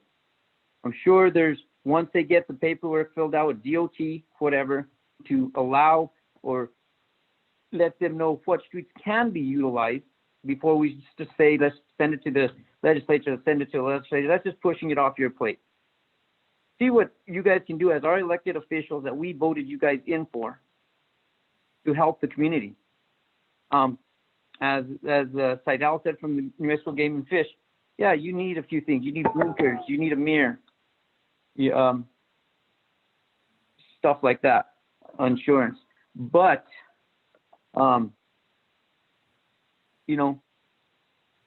there's still 27 counties out there that have made it happen. Why is it so difficult to make it happen here in Espanola? Like I said, we could even get tourism in here for that. Get us some GRTs. Thank you, Mr. Ortiz. So I believe Mr. Tony, the floor is yours, sir. And if you can just state your name for the record, sir, that'd be great. Go ahead and come forward a little bit more, senor, so the mic picks you up. There you go. There you go. The misconception is a lot of people think ATVs and UTVs are the same. A lot of people hate ATVs. You look at some of the big awful article about ATVs. Yeah, that's fine, but we're not the same. We're not any different from a vehicle. When we have doors, we have windshield, we have signals, we have lights, we're insured, we have license plate. I don't see what's a big deal about not having us drive any road. I mean, yeah, tires aren't made for regular roads. That means that we won't be on roads that long. And I've been with people from Rio Rancho, and I've never seen anybody break the law there. And I ride with them a lot. We go from Missouri from there for 2 miles, even have police escort because it's southern. Honestly, I've never heard, because I feel these guys in Rio Rancho a lot about any problems, even when we're riding up in the mountain. So, you guys do get out of hand, but we're a lot safer than an ATV, but we have seatbelts over. It's not any different from a vehicle. Sure. Thank you, senor. Appreciate it. Well, I think we've beat this item pretty well. What we'll do is we've got our path before us. We're going to go ahead and we'll follow the path for an application to see what we can do there with the DOT. And we'll move on from that. We'll make sure this item stays on our agenda so we have accountability. And that way we discuss this every meeting until we get some sort of resolution. Counselors, if that's all right with you. Thank you all for joining us. We appreciate those that had discussions regarding this. The next item on our agenda is going to be the proposed plan for the wellness and training facility for police and first responders. We have with us Chief Roger Jimenez, as well as we'd like to recognize Mr. Gino Brasil. Thank you for joining us. Good evening, Mr. Chair, members of the committee. Before you have a packet, and just so you know, the reason why this came to was I was speaking to Mr. Brazil one day about his facility and what was his plan with the facility and his gym. And he stated, unfortunately, because of the COVID-19 pandemic, he wasn't able to reopen. So we started discussion and what the plans were for the building and the facility. And he stated that he was unsure. I know Mr. Brazil has a lifelong resident here. He's an educator and is a teaching background. I know he taught a lot of the people that are still here and gone away. And so I know he's well respected. And so I thought of what we could do to try to help him out as well as helping the city out. As you all know, we hold various trainings here at the Espanola Police Department since my time here. We have pretty much turned this little town into a training department where officers come from all over the state, kind of like Mr. Ortiz said, to bring GRTs to this small town so that officers can, instead of traveling to down south or passing us and going to Colorado, we have expertise and trainings that we can do here locally and not only charge for them, but bring GRTs to our restaurants, hotels, and gasoline. So we came up with the help of Councilor Benavides and Mr. Brazil. We came up with a business plan that you all are looking at now, the Espanola Public Safety Wellness and Training Facility. So it's still in the infant stages. We're not sure exactly where we want to go with this, but we definitely wanted input from the Public Safety Committee and the other counselors, and also wanted to do something for Mr. Brazil rather than just have him pay storage facilities, what we're doing right now, and nobody's able to use the facility. So with that, I'll leave it open to questions. Councilor Benavides, if you want to add anything, or Mr. Brazil, feel free to do so. And we'll go ahead and have Councilor Benavides, because I know she worked on this very hard. So Councilor Benavides, the floor is yours, ma'am.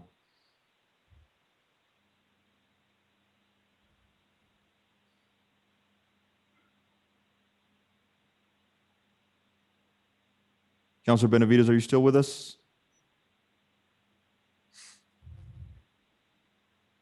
Okay, Mr. Gino, would you like to speak, senor? Sure. Can you hear me? Yes, sir. Okay, great. Well, yes, let me, Mr. Chair and Public Safety Committee members, the idea stemmed from the chief walked into the facility, I would say around May or June. And as he mentioned, I closed or had to close due to the pandemic.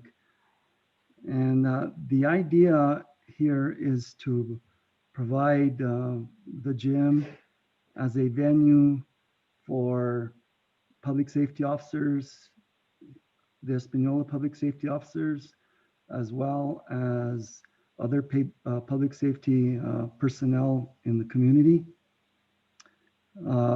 That was one goal. And the other goal would be, as the chief mentioned, for the facility to be used as a wellness and training facility.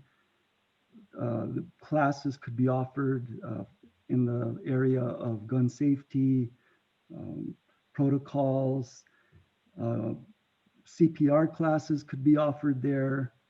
So there's a wide range of activities that could be used. It's a turnkey operation. Everything's set to go. If you were able to look through your packets, there was a background or information about the breakdown of utility expenses and bills. So everything's pretty much presented there. I think what we need to do is hammer out more details, perhaps a timeline. When would we actually get this going? There's a couple of options there about or related to the lease agreement. Would the city be interested in actually purchasing the equipment or just a short-term lease? And that's the thing I want to emphasize. It's the idea is can go short-term or it can go longer term. So the risk factor for the city is actually pretty low. You saw the chief's breakdown of potential classes. And my goodness, if he even went through with 2 of those classes, it seemed like he'd probably bring more than enough revenue to cover costs of facilities and utilities and so on. So there's a lot of good things that I see here. My wish was to see the equipment stay there. That's one of my big things, I had the opportunity to, and I've had the opportunity to sell the equipment, either piecemeal it out. There's been some people that have been interested in buying the whole equipment out, but I do want to see the equipment stay there. That's my greatest wish. And this is one option to look at fulfilling that wish. So I'd be happy to answer any of your questions as well as the chief, but again, I'm open to answering any questions you may have. Thank you, Mr. Brasil. We have a question or comment from Councilor John Ritchie. Thank you, Chair.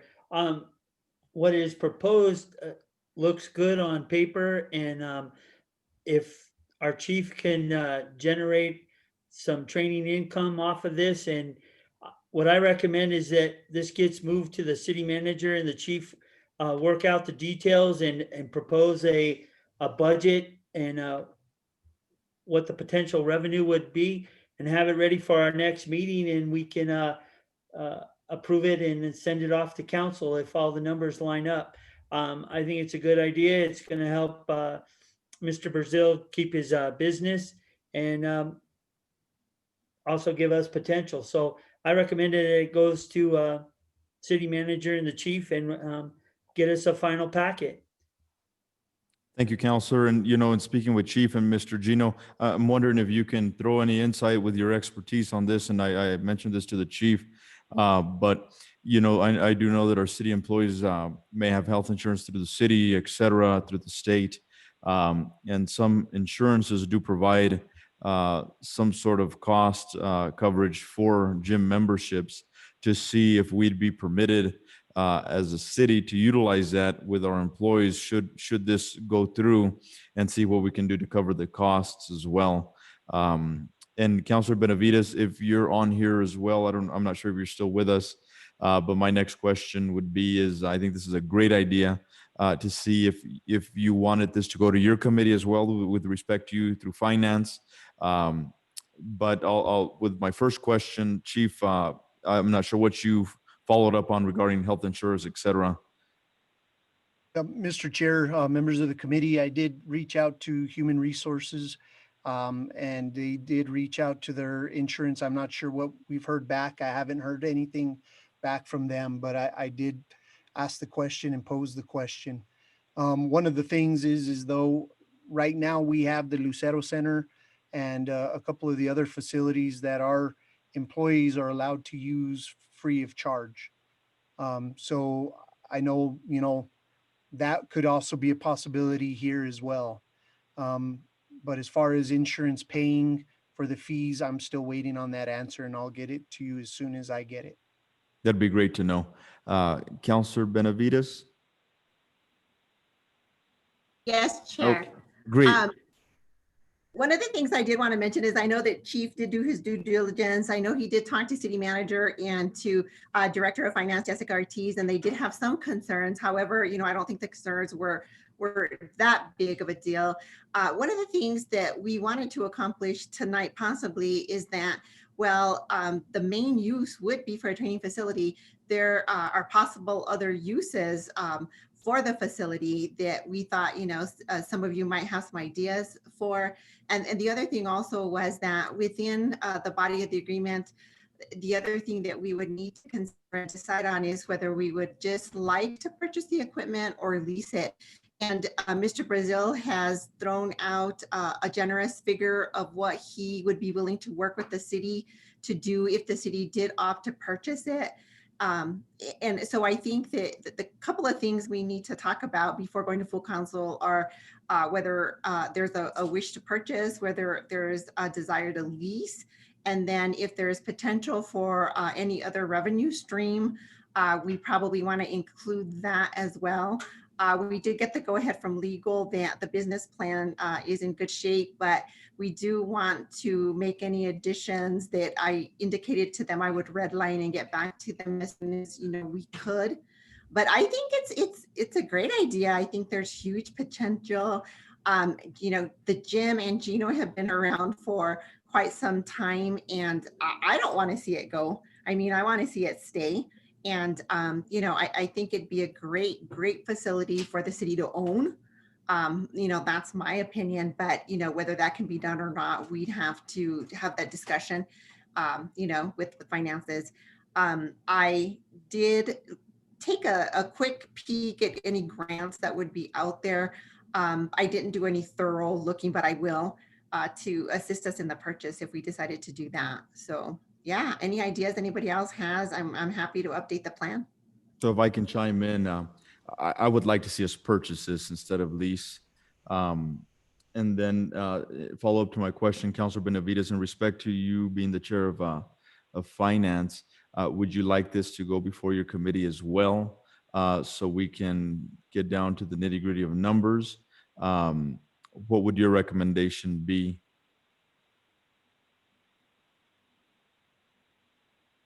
I think we lost you, Councilor Benavides. I'm sorry. Oh. It just popped up. I got muted. Yes, I think that's a great idea. I think the quicker, we get it through the different committees, the quicker that we can act. And I think Gino's paying the 500. I think we approved through the end of December, if I'm correct.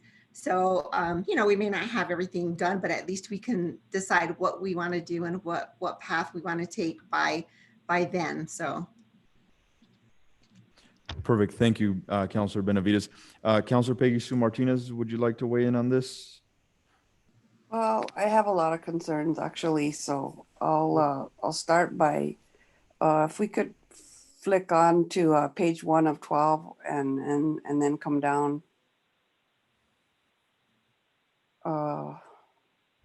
Okay, go up to 2, 3, where the list of trainings is, please.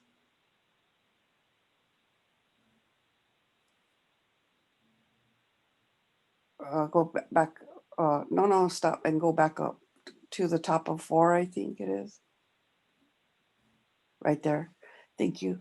So I'm curious how a gym helps with some of these, like the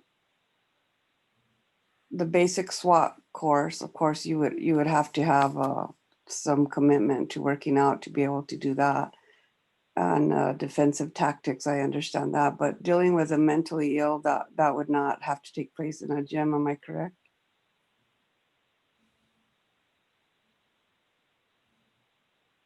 Hello? I'm sorry, I muted myself. Mr. Chair, members of the committee, Councilor Peggy Sue Martinez.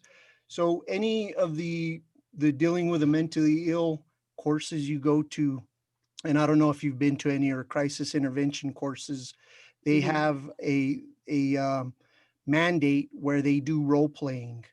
If you've been to Gino's, you know that there's a 2-floor facility, and what we can do there is utilize it for role playing and utilize it for scenario based training and dynamic training. So that's what we would use a lot of those things for. The basic SWAT course, there's simunition is what it's called. And Right. it's basically paintballs that we can use for room clearing and dynamic entries. Right. So yeah, absolutely. We could use all of these areas. Right now, we have to kind of make a deal and a bargain with any facilities that we use, which actually hurts our bottom line because we have to deduct any training costs to use those facilities. So the things that concern me on this list are the background investigator course, the general instructor update, the fire instructor update. I don't know that we would necessarily need a gym scenario for that. And then the obvious thing that I would have to mention, I would be remiss if I didn't mention that we own the Lucero Center that has a gym and also a weight area. So I'm hard pressed to understand why we would need to purchase another gym or why we would need to lease another gym. I'm only one vote. I'm not going to say I'm in favor. I'm not going to say I'm opposed. I just feel like I need to have more information as to the cost effectiveness of this and really what this is about. The other thing that I really have concern about is the time that it's taking an officer to respond to calls in Espanola, how are we going to have time to provide training to other agencies when we're not really getting to the calls in a timely fashion? So could somebody answer that for me, please? Yeah, Counselor Martinez, I don't know how the time of calls is pertinent to this. This is for Wellness and Training Center. So, you know, myself or Deputy Chief Jones are the instructors and would bring in instructors need be. And we're training our officers who respond to your house and other citizens' houses in these tactics. So better trained officers are better officers for the community at large and the citizens at large. So I don't see how it wouldn't benefit us. Well, I Everything, do agree with you, Chief, that better trained officers do benefit the city, and having a training facility here possibly does give us an opportunity at maybe pulling some of those officers towards Espanola. So in that regard, I'll agree with you. But so you're saying that only you and Deputy Chief would be the only instructors that would be teaching the classes? That's what you're saying? no, ma'am, you didn't let me finish. So Oh, I'm as sorry. I've been here, we have had instructors in multiple facets and disciplines since we've been here. So not only does that allow our officers to conduct the training, but I mean, if you're worried about response times, I mean, we limit the officers in our agencies who do partake in our in-house training. So it's not that we have 27 of our officers in the courses. We only allow certain officers in certain courses because our priority is calls for service. So obviously we are short staffed right now. We had 2 officers leave to get better pay elsewhere. And we had 2 officers leave involuntarily. So we're filling those positions and those voids as soon as possible. But again, this is bringing GRTs to the city. It's bringing training to the city. Obviously, the projected revenue is not just for that facility. We can do your instructor development course here in house, but again, we're looking at providing dynamic training and scenario-based training, and we can't do that here where we actually have administrative offices. So those are the things that we're looking at. I really feel like what I said, if having a training facility here in Espanola provides us with better trained officers, I'm all in favor of that. Like I said, we do have the Lucero Center, we do have the gym at the Lucero Center and the weight lifting facility. And you know, at a time where COVID is an issue, and we all know that it is an issue, it is on the uptick. And we know that there was a mandate from the government to stop all of that. I'm not sure that it's good timing. Possibly, like Mr. Brazil has mentioned, that we would do some kind of a trial period and move on from there and see how that's working. That way the risk is minimized for the city. This does have to follow a full procurement process as far as having the equipment evaluated and all of that. So if the deal is purchased, it does have to follow the state procurement with evaluating everything in there. And if the lease happens, then that's different. I think the lease is probably easier to do more quicker, but those are my concerns, and I'm just being honest. So I appreciate you. Thank you. Thank you, ma'am. We'll go with Counselor John Ritchie. Thank you, Chair.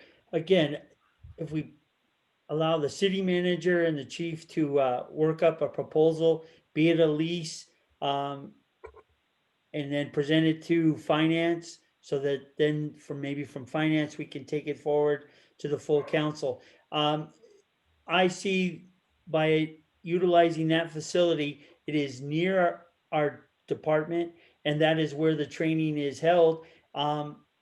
And then again, we're isolating our officers in an area for utilizing the equipment, especially during the COVID, keeping it in their facility. So again, all we have to do is just first present what can be what can happen with this. So I recommend that the city manager and the chief work on a proposal and present it to the finance council. Thank you, Councilor Ritchie. Councilor Manny Martinez. Thank you, Chair. I think this is I think this is really something we should look at. Just the idea of having these training courses for not just our officers, but also officers from around the state that might start to utilize this, especially our area officers, looking at the revenue that's the possible revenue to come in to this department. It really makes sense when you look at that way. I understand what Councilor Martinez is stating by having Lucero Center there and the gym and the area, but that's also a public area that's opened for the people in the valley and the area to come in and utilize. This is more of something that would be, I see, as utilized for not just our police officers, but again, for police officers around the area that would want to partake in this training, and it would be a revenue maker as well as a way of showing not just the citizens of Espanola and the Valley, but showing the state that Espanola takes it serious when it comes to properly training our police officers and making, especially in a time like this world that we're living in, when we have so many police officers, agencies that are under scrutiny because of a lack of training or asking for more training. And to see that we have the chief that's requesting, I think this is something we really need to look at. If it's something that we can do, I think it's very important that we get into this. It's like Councilor Ritchie said, it's right next to the PD. All the equipment that they would need for training would be there, and you wouldn't be at all saying, well, you know what, we have to close Lucero Center down for this week or this weekend because we're utilizing it for something else.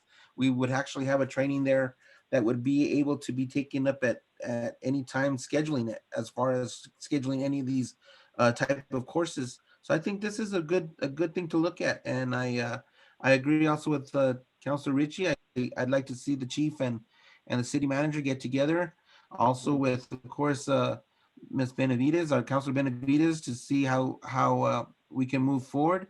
And she did answer my question as far as legal, as far as getting legal involved, as far as the contract is concerned. But I would like to see this move forward. I think this is a good situation that we could get into.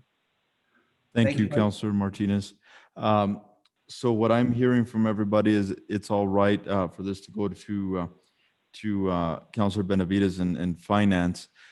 So councilors, this is an action item. So would one of you all like to make a motion to move this to Finance with the recommendation the chief and city manager get everything in order for Finance?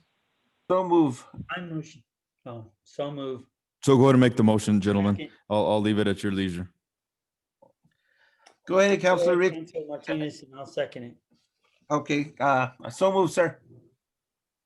Okay, so the motion is to move this to Finance Committee, and that the chief is directed to get with city manager to get this plan in order and all the figures for Councilor Benavides and her committee. We have a motion by Councilor Manny Martinez and a second by Councilor John Ritchie. Sir, I would like to also add in that motion that legal is kept in the loop on this to make sure that everything, all the dots are dotted, as they say, and T's are crossed. Thank you, Councilor Manny Martinez. Councilor Ritchie is the seconder. Are you okay with that? Yes. Okay, may we take a roll call vote, please? Councilor Peggy Sue Martinez, Not in favor.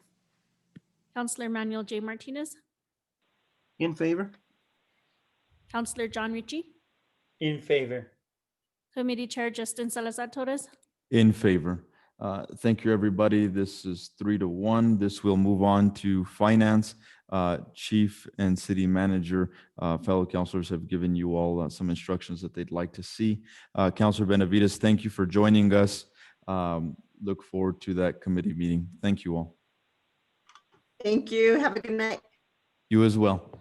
We will move on to our department reports. Again, I will just reiterate that regarding stats and so forth, councilors, if we have any questions, we will go over them or we'll ask, but we will not get into the details or have the presenters go into the details. They'll just report on how their departments are doing.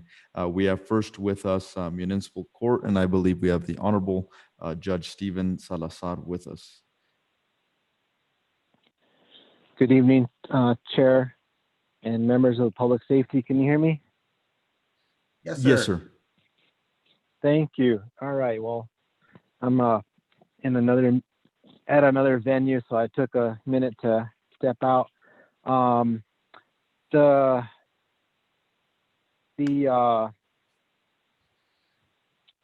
you don't want any stats, I do want to request a meeting with you, Chair, and with Councilor Martinez. I did try and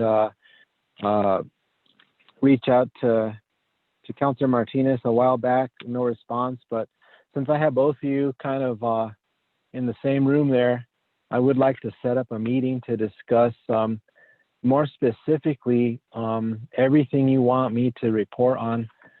It's not a problem to report on what you want me to report. I do report the finances to the governing body, but the purpose of public safety is to let the community know the activity, I guess, part of the activity of what happens in the court. I think it's important that the community know what the activity is, what the stats are. Just like it's important for the community to know how many criminal investigations are going on, or, without mentioning delicate details, it's important for the staff for this to be open and transparent so that everybody knows. But moving to what you have in your packet, I submit to you 29 pages, and the first half of the report is a memo from the Administrative Office of the Courts, informing the court that our plan has met all the requirements to see people in person, to see people virtually, and to ensure that everybody who comes to the court and as well as the staff of the court are kept and work in a safe environment with 6-foot social distancing, temperature checks for each employee as we start every day with a log that log will be kept for 4 months to ensure contact tracing, and any person, reporter, any person from the public who comes into the court is screened, temperature checked, name, phone number. They're asked a series of 9 questions to make sure they haven't been exposed, to make sure they don't have symptoms, to make sure they haven't traveled out of New Mexico into states that have a high rate of transmission, to make sure that if they're supposed to be quarantined, or a slew of questions. We worked very hard to get this plan approved through the Supreme Court, through the emergency response team. The emergency response team is still an active organization through the Supreme Court that works with the executive branch and Governor Michelle Lujan Grisham's office and the state epidemiologist from the state of New Mexico. The court has mandated that all courts stay open, but that we keep employees safe and that we keep people coming to the court safe. And if you look at the pictures of our court, we can only fit 15 people in our court. It's on page 5, part E. It says restrict number of occupants into the courtroom for arraignments and trials. So we are able to have in-person trials. And then the other thing on that page 5 is there's the bottom corner shows a virtual like a computer, desktop computer, conducting a virtual trial. So virtual trials can be held, and in-person trials and in-person arraignments can be held also. That's everything in a nutshell with this plan that we put together. It's approved, and we're not like Los Alamos Municipal Court just got approved like a week or 2 weeks ago. The Rio Rancho Municipal Court has not developed a clear plan to see people in person. The Rio Rancho Municipal Court is still doing things virtually. And it's nice to do things the old-fashioned way, to see people in person. I mean, just to even have a city council meeting in person, it's so nice to think about how we used to have city council meetings. And, we just have to evolve and adapt and enhance our procedures. But that's my report in a nutshell. I want to respectfully ask for a meeting with Chairman Salazar Torres and Councilor Manny Martinez. Sure. And Councilor Manny Martinez, you have your hand up, sir? Yes, sir. I just wanted to ask the honorable judge a quick question. First, I'm very glad on what you're doing to ensure everything and your plans that you've made. It's very impressive to make sure that everybody is kept safe, both the employees and of course the people having to go to the courtroom, and of course yourself, sir. But my question is, when it comes to someone that has to appear in court, will they have the choice to do it virtually still? I did see that it says virtual municipal court appearances. Is it the choice of the person, or will it be the court that would decide if they have to appear virtually or if they have to appear in person, sir? Thank you, Chairman Salazar Torres and Councilor Martinez. Our first choice is in person, and our second choice is virtual. So if the person requests virtual, then we try and make all accommodations for virtual. Okay, I'm just thinking of people that may also have underlying. I mean, there's a lot of people out there that have underlying health conditions that might not be able to or feel that they shouldn't be out in public at all, even if they've had to go to court. So I just want to make sure that that was taken care of as far as a consideration for virtual. Right. In that packet on page, towards the back, there's some forms that we created, and this one, there's a form. I think it's page 10. There's a form called Appearance, Plea, and Waiver. So this form, say for example, somebody is issued a seatbelt citation. When that citation is filed through the court, for example, if we did not have permission from the Supreme Court to see people in person and only had permission to see people virtually, we would have to mail this form to each person. As soon as the citation is filed in the court, we'd enter the citation in the court, we generate forms, and we'd mail this form to the individual. It's called Appearance, Plea, and Waiver form. And it explains their rights, that they have a right to personally appear, they have a right to a trial, they have a right to present evidence and confront and cross-examine witnesses, which the United States Supreme Court has always protected, that you and I and anybody accused of something, that you have the absolute right to confront them and to cross-examine them in person. And this,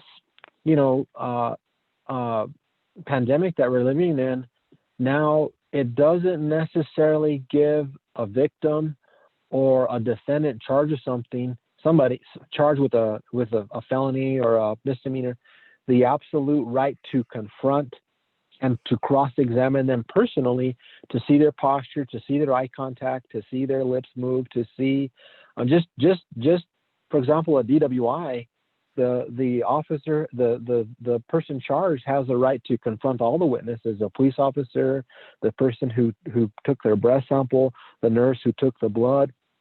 I mean, on and on and on and on. But we have developed this waiver, and anybody can use this waiver in New Mexico.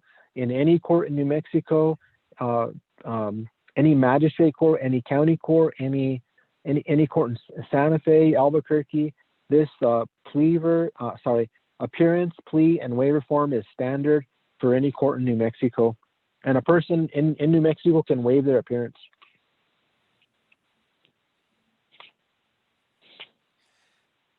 Thank you, Judge. Counselor Manny Martinez, anything else that you've got? No, sir. Thank you. Thank you, Judge. I appreciate your questions, and I'm always available to anybody at any time.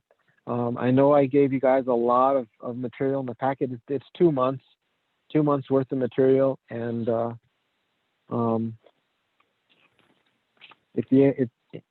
I stand for any other questions by anybody. Sure. And Judge, I've got a question. Would you mind sticking around for the planning and land use report as well? Because the court is part of that process, and I know there may be questions that may be coming up on that. Would you mind? Not at all. What I'm going to do is hang up, and then would it be possible for Victoria or anybody to text me and ask me to dial back in, and I'll dial back in, because I'm in another venue right now, and I can dial back in. Absolutely. Okay, sir. We'll text you. Would that be okay?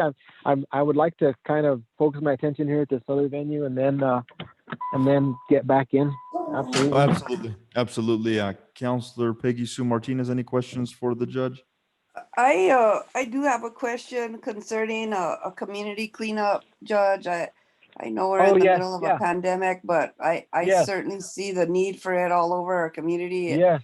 And I can tell we haven't done one in a long, long time, especially in the business corridor on the Riverside Drive in front of the Valley Estates area. It's ridiculous. So could you touch base on that, Judge, please? Yes, absolutely. I do not have social media, and if somebody tells me something on social media, that's how I find out. With respect to cleanup, I know that there was a cleanup Sunday, and I was invited, and yada yada yada. I was not able to go. So my staff had some community service workers a week ago, and we picked up 8 bags of trash on Carr Lane. Oh my God. Trash, needles, trash. Now, I love this community as just like anybody else, and I see the needs of this community, and my desire is that if there's a need in this community, that we go out and fill the need as much as we can possibly. With the pandemic, I'm going to take a back seat to organizing cleanups because of the risk of infection. We have a strict protocol just to have court with temperatures, screening questions, and I feel that almost every venue that we attend, with exception of Walmart, I mean, we go to Walmart, there's no temp checks, there's no questions, there's no screening to get in. But if we hold a public cleanup, I don't want a rash of COVID 14 days later in Espanola. Right. So I'm gonna take a back seat to organizing a cleanup. I've organized cleanups fall and spring. I've collaborated with you guys. I haven't done it myself. It's a collaboration with North Central. It's a collaboration with the schools. It's a collaboration with the counties. We've collaborated with the Forest Service. We've cleaned up trails, hiking trails with the Forest Service. But for right now, I wanna take a back seat and not do this. I've wrestled a lot with it, and I'm very sorry.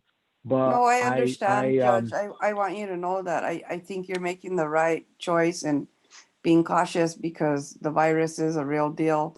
I want to thank you for Car Lane, that is District 2. I have had many concerns about the trash, also the overgrowth on the property that's next to the bank and that runs along that street. Also the vagrancy that's happening there. And one of the other main concerns is the big trash issues that seem to be piling up on that area with televisions, mattresses, the property that the city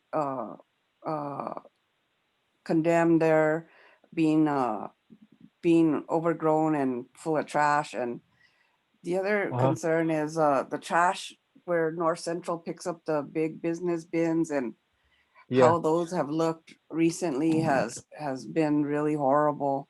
So we Yes. appreciate everything you do, Judge. I understand you not wanting to take the risk to put people in harm's way because of the virus, but we need to figure out ways to make sure that at least that Riverside corridor from San Pedro to Ranchitos gets picked up at least once a month, even if we utilize staff or anybody that wants to help do that, even on their own, because it really is identifying our community. And I really wish it was a lot cleaner. Thank you again for your presentation, Judge, and we'll let Sure. you go so you can go do Sure. what you're doing and then call back in for the last part. And Thank I you, don't Counselor. want, thank you, Chairman. I don't want to keep you much longer because I know we've already been at this meeting for a long time. We've covered graffiti at the Starbucks building. We're still covering graffiti as much as we can, just like we've always covered graffiti in the city of Espanola. And when we get community service workers, we will go do trash details, but they're small groups of guys. I have Gary and Marcos, and then like 3 or 4 community service workers. So maybe 5 or 6 people that we can supervise, that we can socially distance, and we can keep safe. And we'll do those, community service in small groups. We will do that. We will continue to do that. And just, communicate with me, call me if there's a hot spot. We can collaborate and get those hot spots. Thank you, Chairman. Counselor Manny Martinez, you had your hand up. Thank you, Chair. Thank you. The judge pretty much answered my questions already as far as when it comes to picking up. But I did have a question on is a lot of this property, like we stated, the entrance to Valley Estates, Car Lane, or even the area in Walmart parking lot. If these are private properties, shouldn't some of these owners of these properties be picking up this trash instead of just and focus more on the easement to the roadways where we should be picking up? Most of the trash that I've seen on car has been on the public right of way. There's also So a big into Valley Estates. Now, who owns that area prior, from the road to where the first homes are? Because there's a lot of trash in that area as well. It's Chairman Salazar Torres and Counselor. It's going to be a concerted effort with planning and land use, and the courts go and pick up as much as we can. There's property owners that have been identified, and the commercial businesses. A lot of trash comes from the commercial businesses. Lowe's, the trash from Lowe's, Chili's, blow across the street to the Merhedge Farm. The trash from Rue 21 and the dollar store and Murphy's blows to Car Lane. And we just need to have the commercial businesses be mindful of their waste. And I think we should maybe set up a little task force and just tackle it as best we can. Thank you, gentlemen. Counselor John Ritchie, do you have anything for the honorable judge? Again, just thank you for your efforts in your department and working with our public and helping us in the cleanups. I understand the safety concerns right now, and we are limited. But again, thank you for the efforts you've made. All righty, Judge, Thank thank you you. so much. We will text you when we are ready for planning and land use. I'm ready. Thank you, gentlemen and ladies. Thank you. Take care. Next up on our department reports is the fire department report. We have with us Fire Chief Ron Padilla.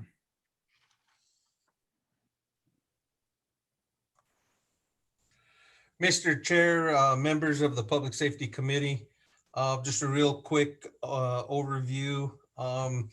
Stats, same status quo. 70% are 70% are EMS calls. They were like 300 and some odd for the month.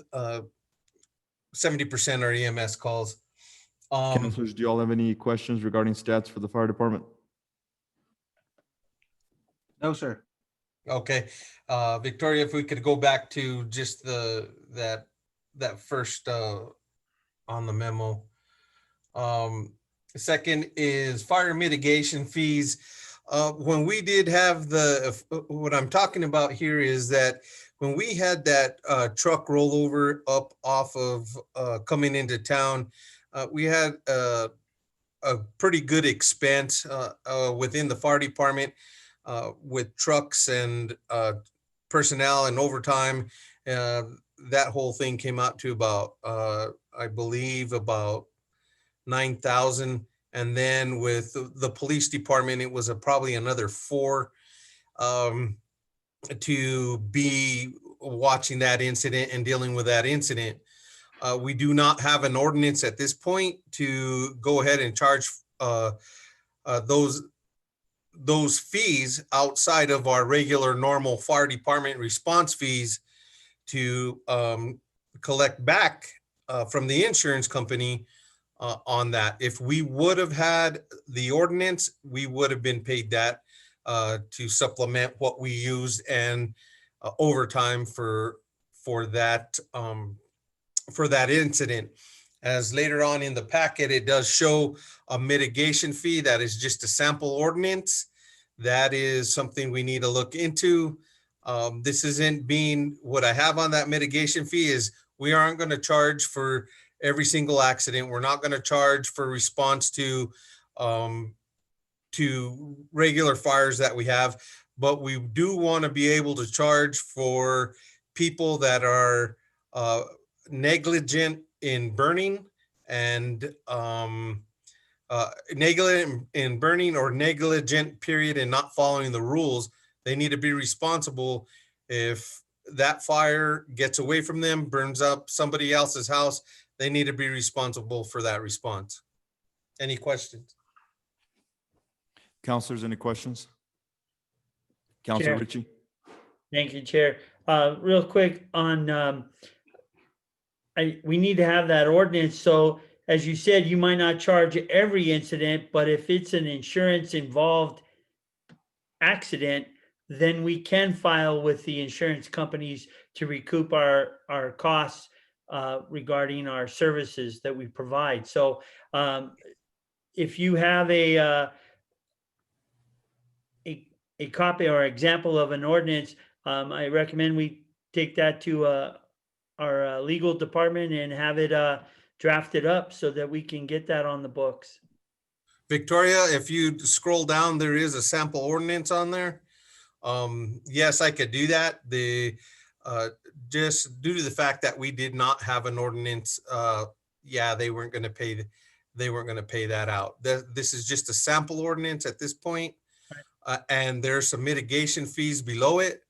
That is just a sample. That's not saying what we're gonna charge, and it's going to be at the we're going to do it by case basis. If people are not following the rules, they need to be charged for it.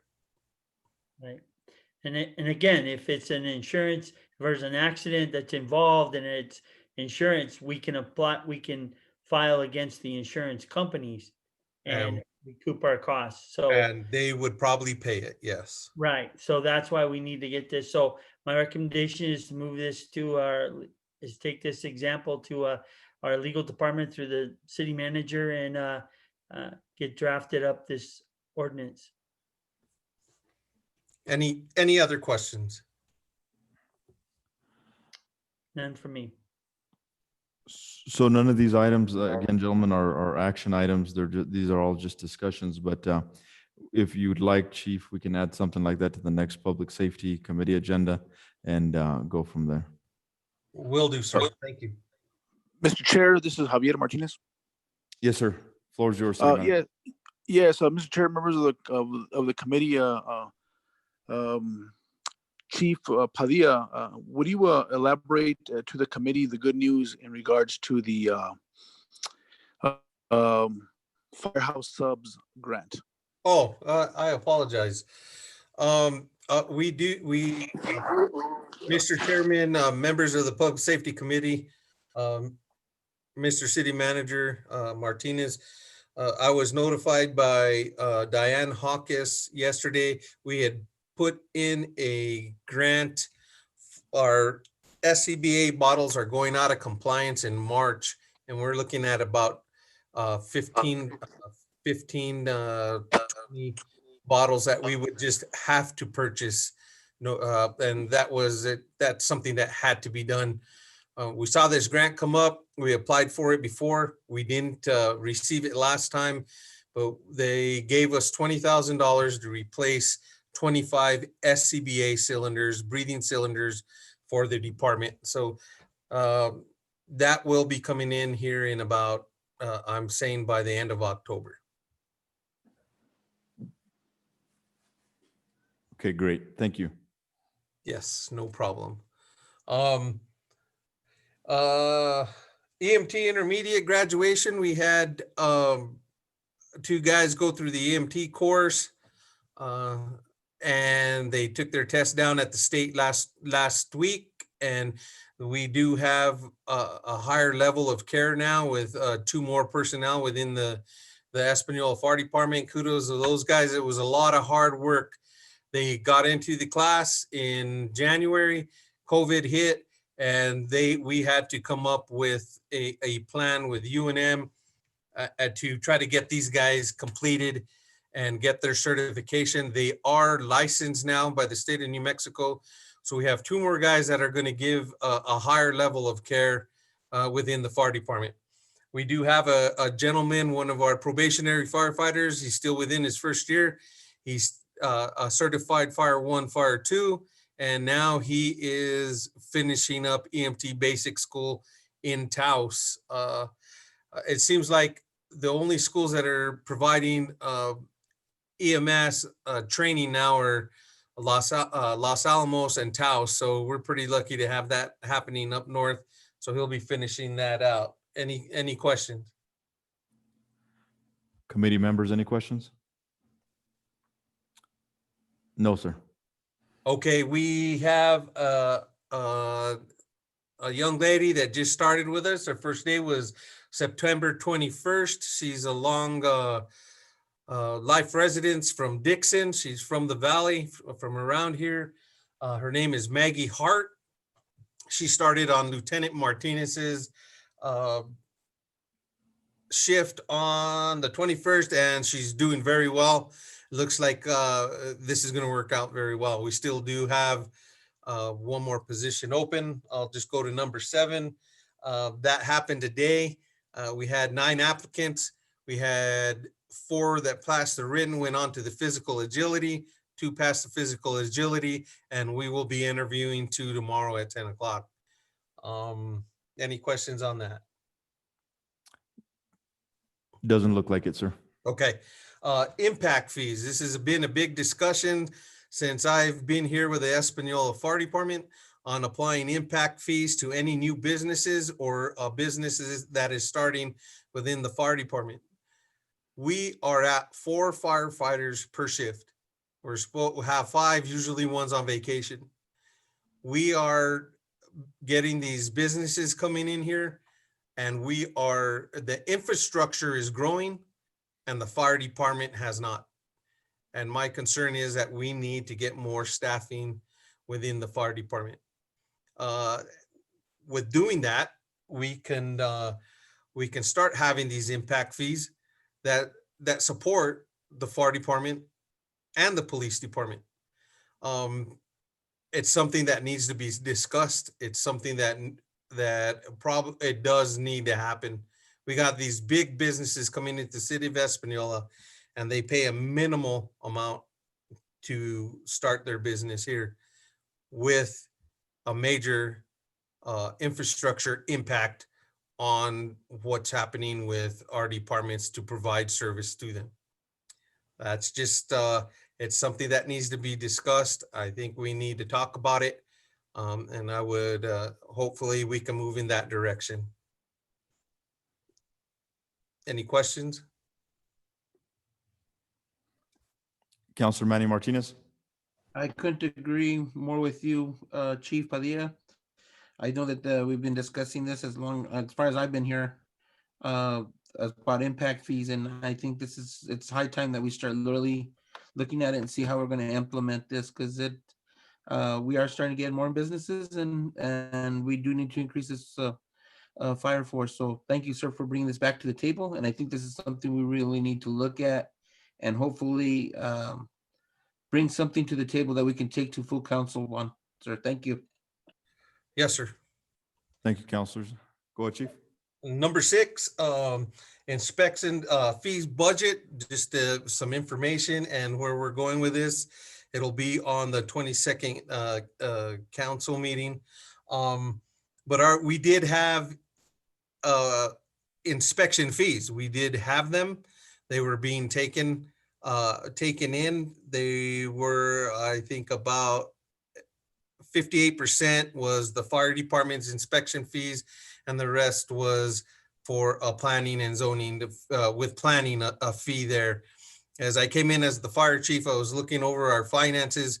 There was $22,000 of that 58%, that $28,000, 58% of that fee was in that account. Well, that is going towards the general, that went towards the general fund. Fire department was not able to use that.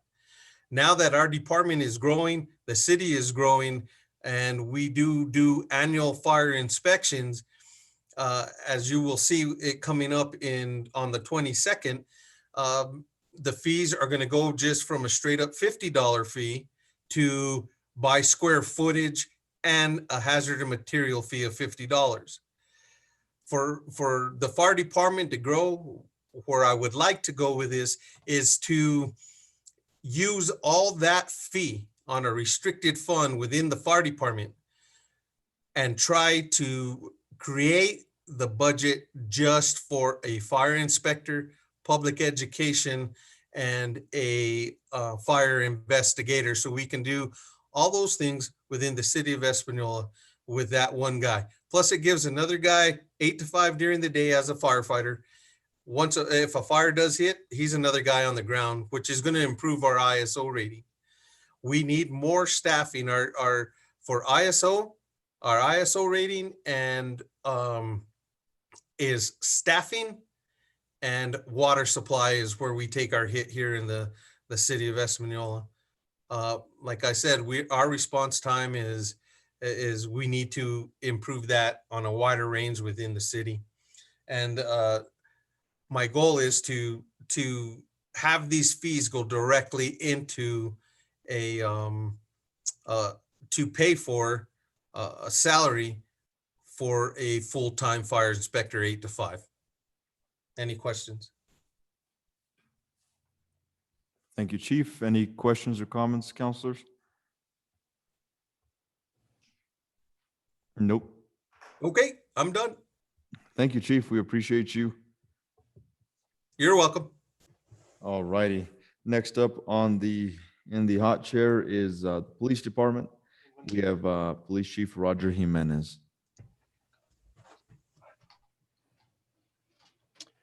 Good evening, Mr. Chair, members of the committee, and before you have the stats.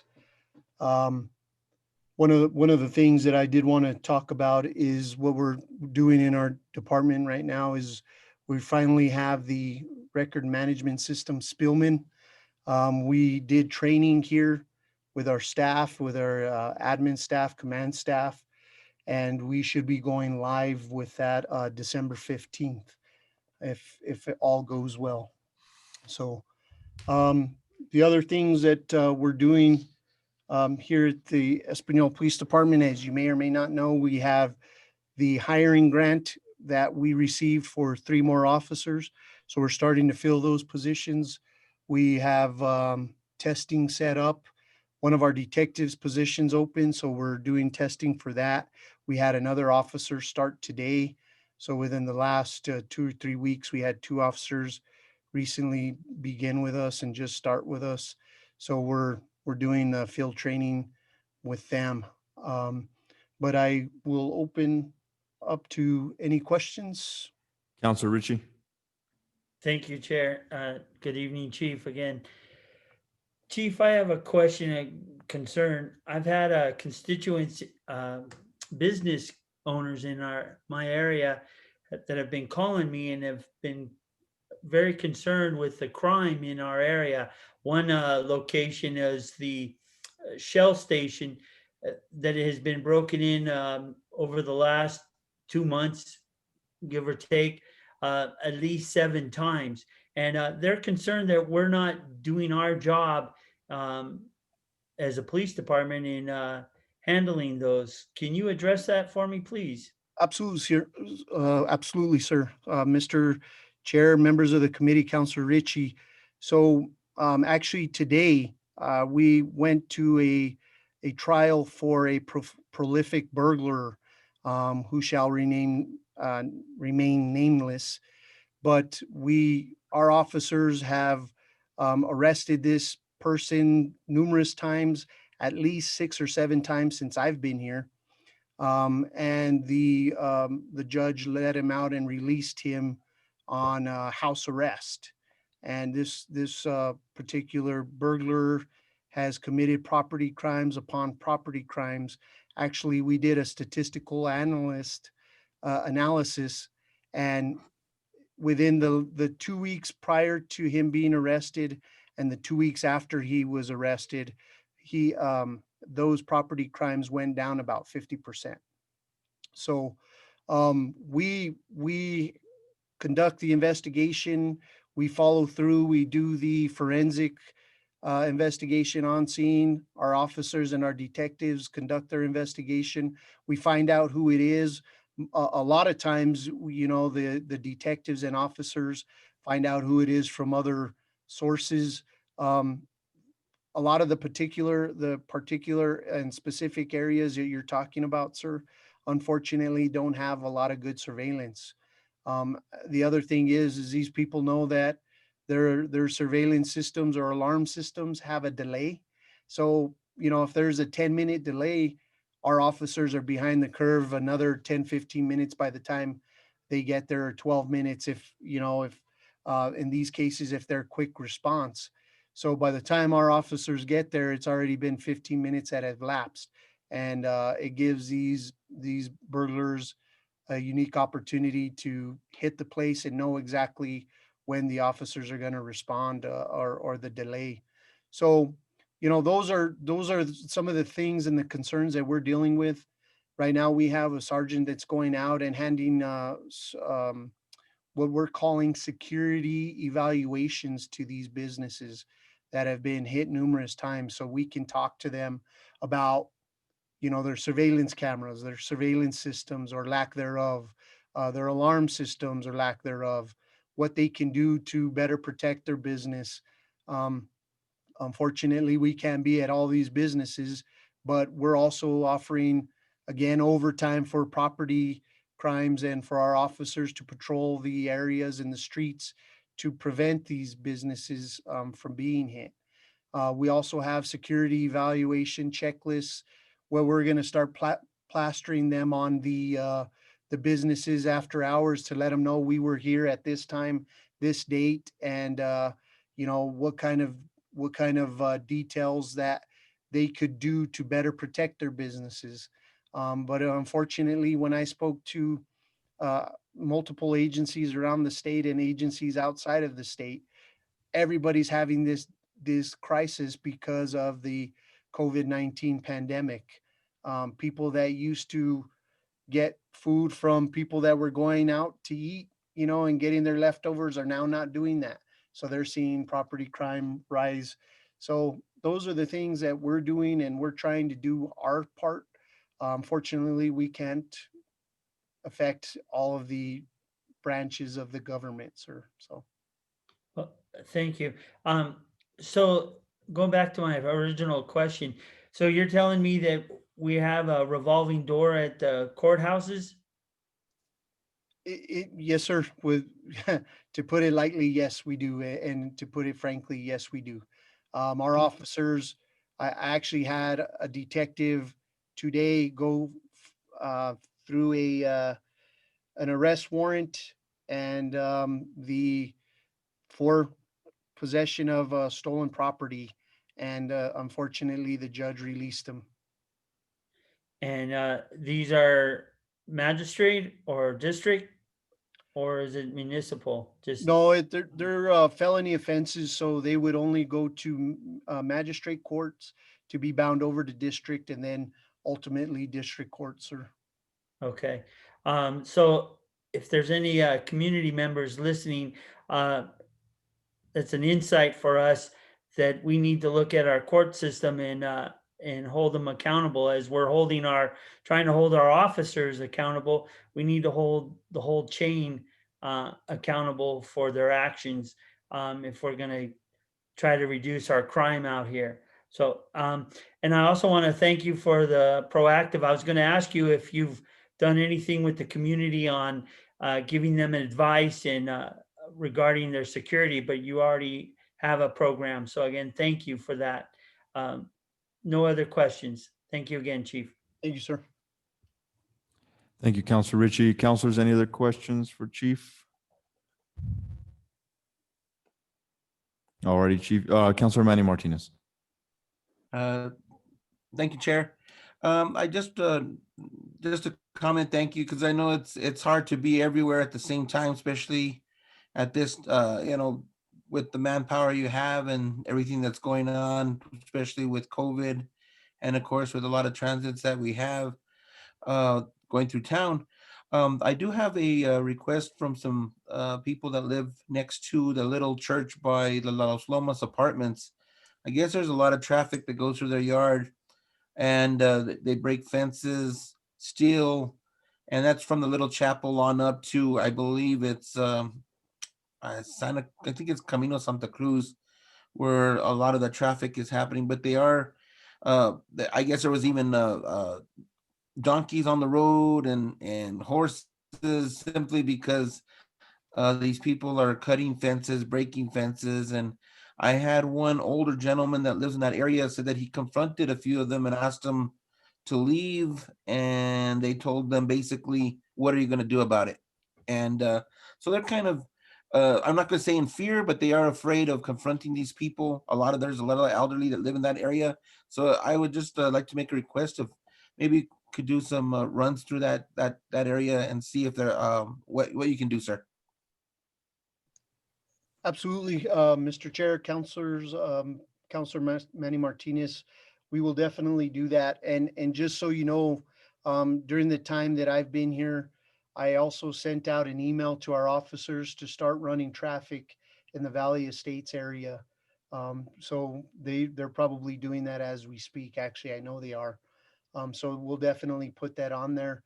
And this burglar that I was talking about that's committing these property crimes, Councilor Martinez, is actually in that area, Camino Santa Cruz. So what I'm also doing is I'm coordinating with the neighbors and the neighborhood to try to set up a neighborhood watch in that area. And we're trying to set it up for Monday, the 19th, October 19th. But we're also trying to get letters from people that have been victimized and victims of burglars and burglaries, property crimes, to send me a letter so that way I can present and go forward to the judges and speak on their behalves, because that's what I'm willing to do. And I know the mayor is also trying to do that as well, because unfortunately, like you said, we can't be everywhere. Thank you, sir. I will speak to the people that have come out and spoke with me on this issue, and I will get with them and ask them if they could write this letter for you, sir. Thank you, sir. Feel free to give anybody my number or my contact. Our detective right now, Detective Wright, is working hard on these property crimes. Any one of you who would like to come and speak to him is welcome to. We'd be more than happy to give you the information that we have and see the investigations that he's running right now. But so that way you all can see just how much of an issue these property crimes are. And I know a lot of you know that, but unfortunately, not everybody is seeing that. Thank you, sir.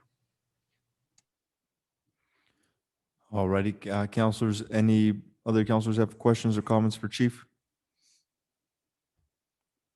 All right, Chief, you may continue if you got anything else, sir.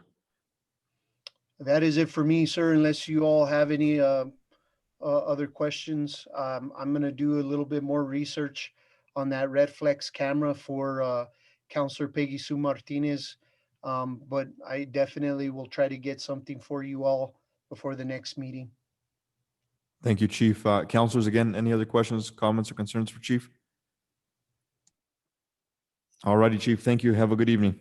Have a good evening, everyone. We will move on to Project Race. We have with us, I believe, Miranda Lopez, who's going to be presenting tonight. Good evening, Chair, members of the committee. I'm Miranda Lopez, the Drug and Substance Use Preventionist for the City of Espanola Project Race Department. With you tonight, you have in front of you July report and August report. If you guys can just look over that and let me know if you have any questions regarding it. Counselors, any questions regarding Project Race and their stats?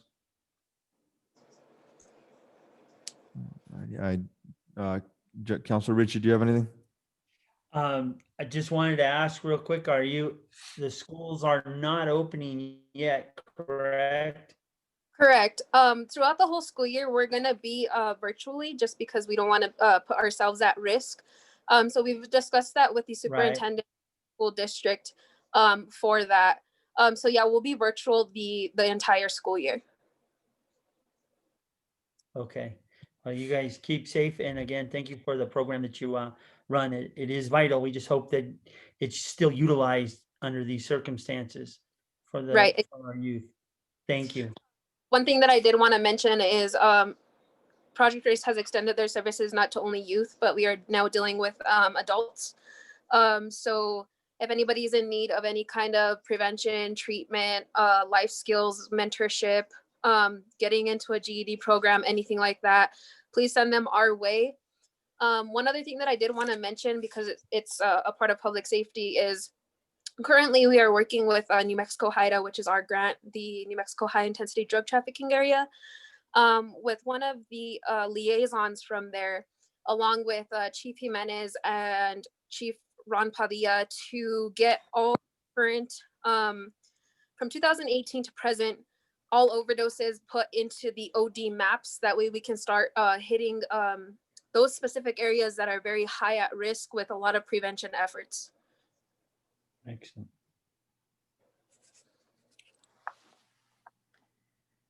Counselors, any other questions, comments, concerns?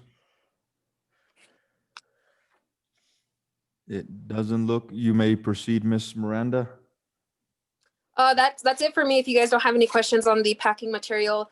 Another thing, this weekend, October 10th, Saturday, we will be hosting our drive-through backpack event at the Espanola Plaza. We have about, I'd say, close to 300 backpacks to give away. Not as best as we did last year, but it's something. Also, we do have our food drive going on. We decided to turn it into kind of like a holiday food drive and hand it out now during the holidays, you know, Halloween, Thanksgiving, things like that, to families in need, especially during this pandemic. So if you know anybody that can donate any kind of non-perishable canned foods to us, including like hygiene products, please just reach out to me. My number is on the city call list, or you can also reach out to Justine. Thank you. Appreciate you, Miranda. You have a good evening. Thank you. Take care. You too. All righty. We will move on to last but not least. Thank you for being patient with us, Ms. Ellison.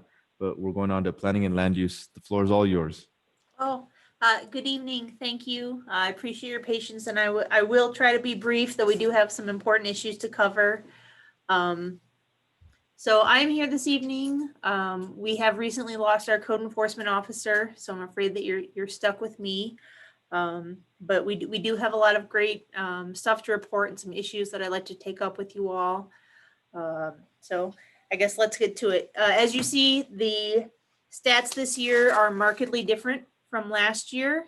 In 2019, we had 409 notices of violation, first notices of violation, 135 second NOVs, and 50 third notices of violation. Those are all down by more than half this year, both due to COVID and the recent loss of our code enforcement officer.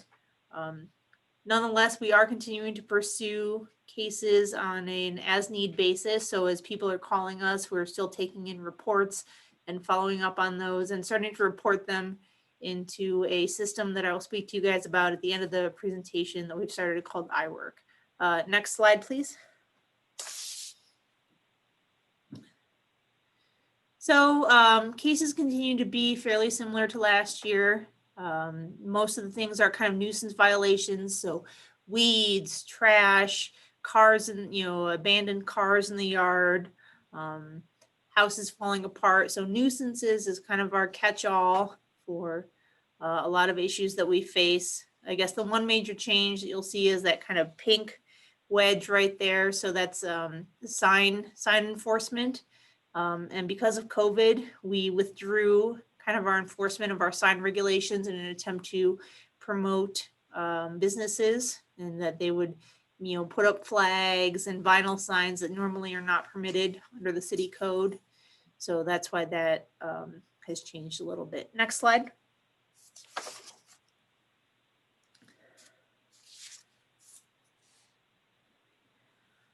All right, so we have been working hard since I've been here over 3 years to really improve the code enforcement process. When I started in October of 2017, my goodness, everything was done on paper. We filed every report by paper. There was no automation, no digitization. So we've changed all of that, but I think to the general public, I sometimes feel like the outcomes have not changed. So right now, only 6% of our open cases go to trial. I think there's a couple of reasons for this. One is that while we have digitized our process, our follow-up process is not as clear as we would like it to be. And so we are working on that. And again, I'll talk about that later in the program. Next, we have sent 36. Oh, hold up. Back up for me, just a scooch. Thank you. Okay. So the cases that we do send to the court, once they get there, very few of them actually have court appearances. This is a troubling issue for us that I'm not entirely certain, and I would like the committee's input on how to address. So we submit cases to court, but the average time between our submission and trial is almost a month and a half, actually over a month and a half. When cases do actually get heard in the court, there is very little punitive recourse for folks. So over the last 2 years, of all the fines that were issued, it was only $503 and 158 of that. So over a third, or almost a third, excuse me, were in court costs. So there needs to be a change in our approach. So right now, can you go to the next slide for me?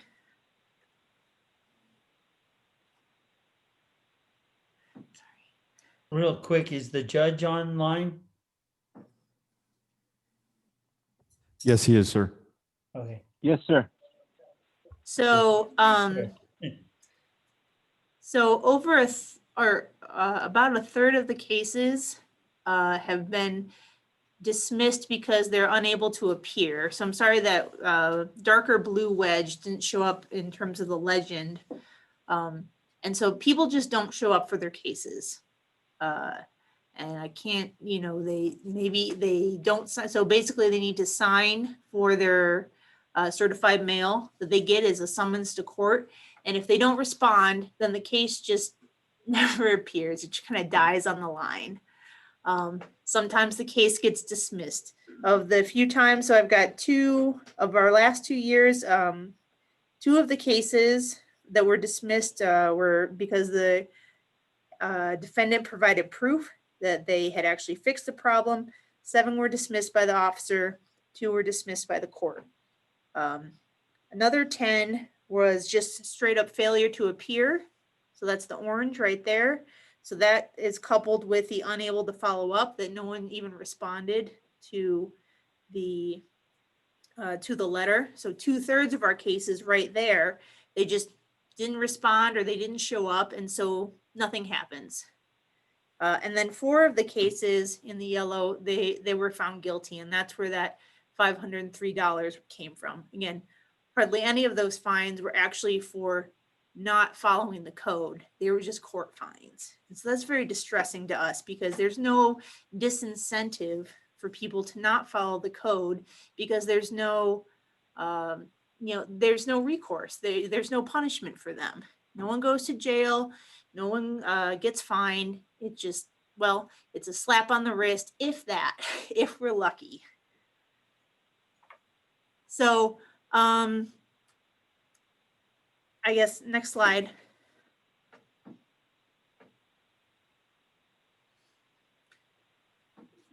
So the question, I guess, is for us is what do we do next?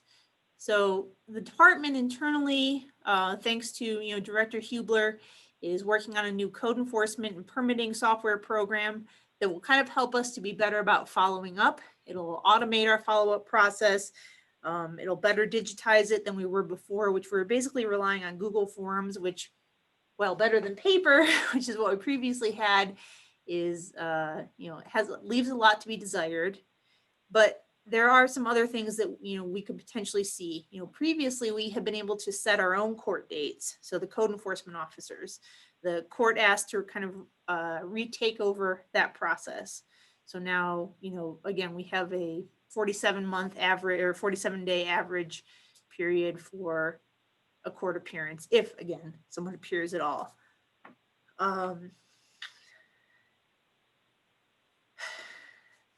There's no fines, there's no recourse. We could fine people up to $500 and sometimes more depending on the problem, and that never happens. And same for jail time, up to 90 days in jail, and that doesn't happen either.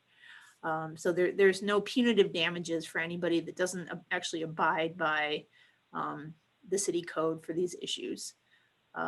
We aren't able to track some of these issues. We don't have access to the court system, so we can't really see where they fall in the process, whether they've been issued a summons or a notice for court, whether that summons was mailed or maybe it was hand delivered. That would certainly help us in the kind of category of no one was able to follow up. Well, why can't we take it to their house and hand deliver it to them? I'm thinking of specifically of an illegal car garage on the east side of town behind Harbor Freight that we know gets our mail, but they refuse to sign for it.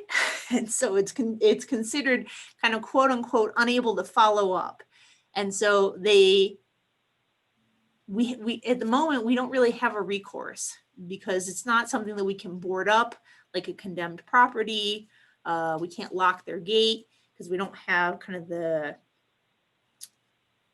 strength in our code to do that sort of thing. And so we rely on the courts. And so how can we make the courts stronger in their follow-up procedures with people? And how can we communicate as a department better with the courts about what they're doing to make sure that the folks that we're citing and we're sending to the courts are being held responsible for their violations? So, yes, the city code is important, but so is our relationship with the court and how we make that stronger and a little bit more transparent and accessible to us as a department. So that is it for me.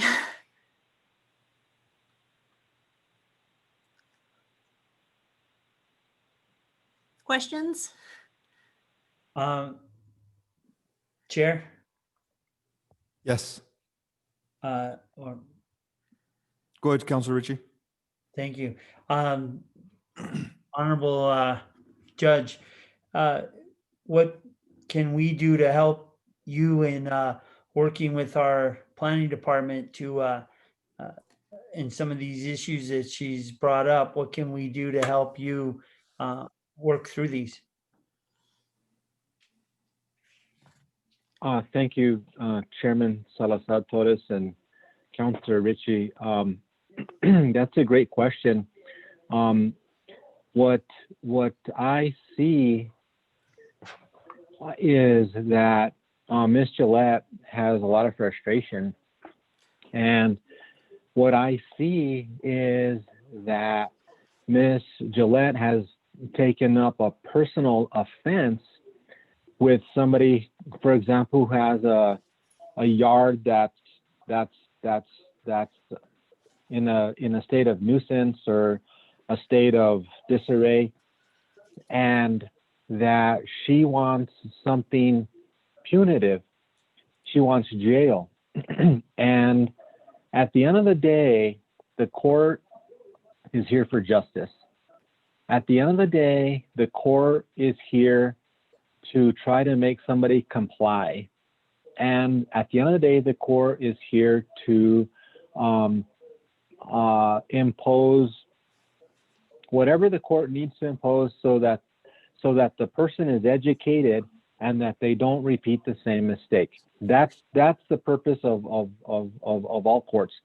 If an officer pulls somebody over for speeding or a seatbelt citation, an officer is there to uphold the law. An officer is not to take it personal and to get offended with a person and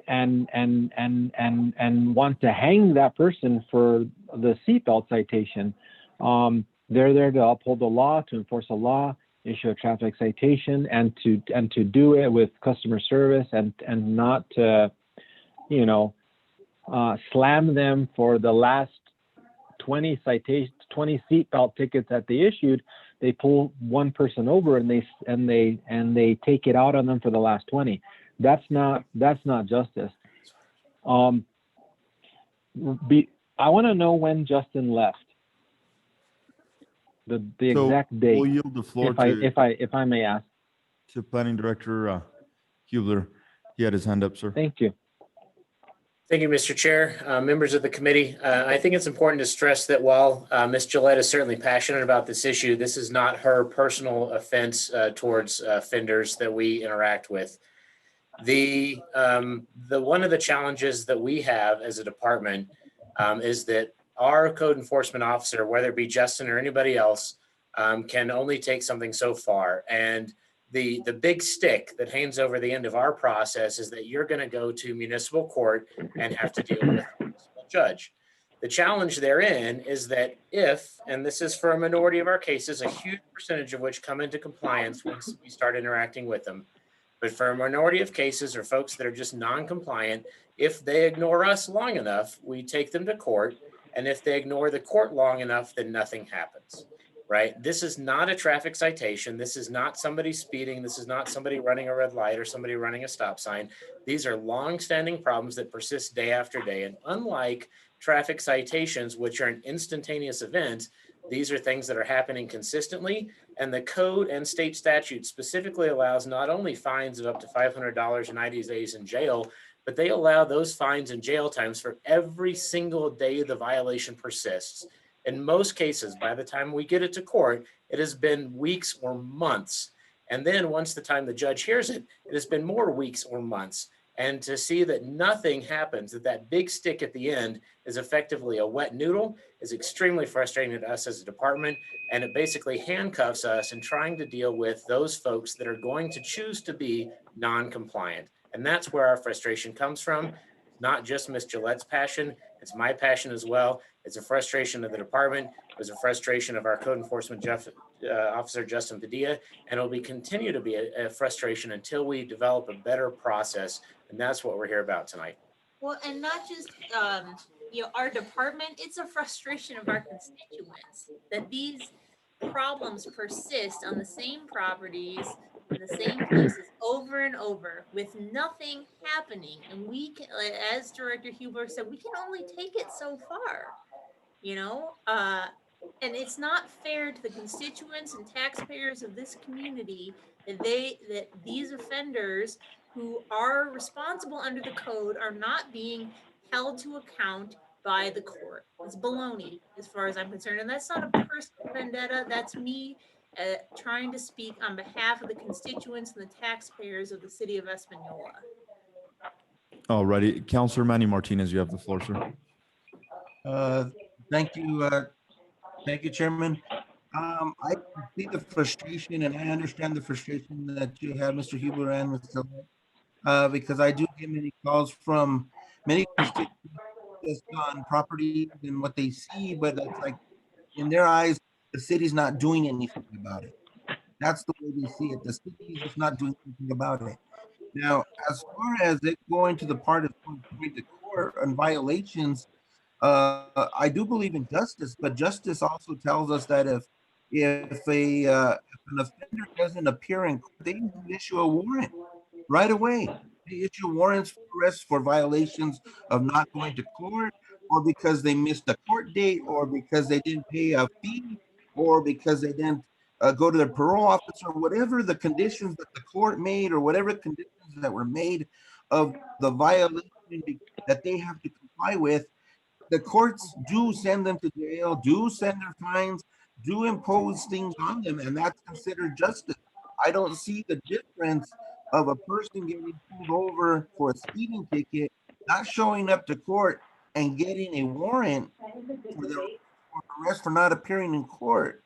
And yet these people just violate, and they already know the system. That's the problem, is they know that if they ignore it, nothing's going to happen. That's the problem. And I think that's where we have to fix it. I agree. We got to fix it. But we already look at the court system that already does send people to jail for violating what their conditions are, whether it's a speeding ticket or DWI or anything else. And it is frustrating, not just to you, Mr. City Planner, not just to you, Mr. Gillette, but it is frustrating to a lot of people in this community. That's so many times it's just gets overlooked, and I don't know what the process is that we need to do to fix it, but we need to fix it and see what we need to do. Thank you, Counselor Manny Martinez. Counselor John Ritchie. I go back to our honorable judge. What can we do to assist you, Your Honor, to help with working with our department, planning department, to help with these cases that come to you? Well, my question was never answered. When did Justin leave? It's only been about maybe a month to 6 weeks, so really not long enough to change the stats from, let's see, it's been the stats I presented were from 2019 and 2020. So I don't really see how that's pertinent. You're burying the lead. I'll tell you, Mr. Chairman, Salazar Torres and Ms. Gillette, I'll tell you how it's pertinent. Before Justin left 6 weeks ago, he called the court and he asked for stats. He asked Peter for open cases and stats and what was going on with specific cases and certain cases. And I called Justin and I left him a voicemail, and maybe the voicemail is still on his extension, and the director didn't check it, the planner didn't check it. Nobody had the follow through to check Justin's voicemail to call me back to figure out a solution. And when I spoke to to Director Hubler about 3 weeks ago. We spoke about those problems, Mr. Chairman, Councilor Ritchie, and I expressed to Mr. Hubler, and I've expressed to Mr. Hubler probably 3 times, that all criminal complaints filed in the court need personal identifiers. And Councilor Martinez, so when a police officer issues a seatbelt citation, they have the name, their mailing address, their date of birth, their height, their weight, their driver's license number, and or their social security number. Those are called personal identifiers. For a bench warrant to be entered into the National Crime Information Center, the National Crime Information Center mandatorily has to have identifiers. I told Mr. Hubler about a year ago that the Planning and Zoning Department in Roswell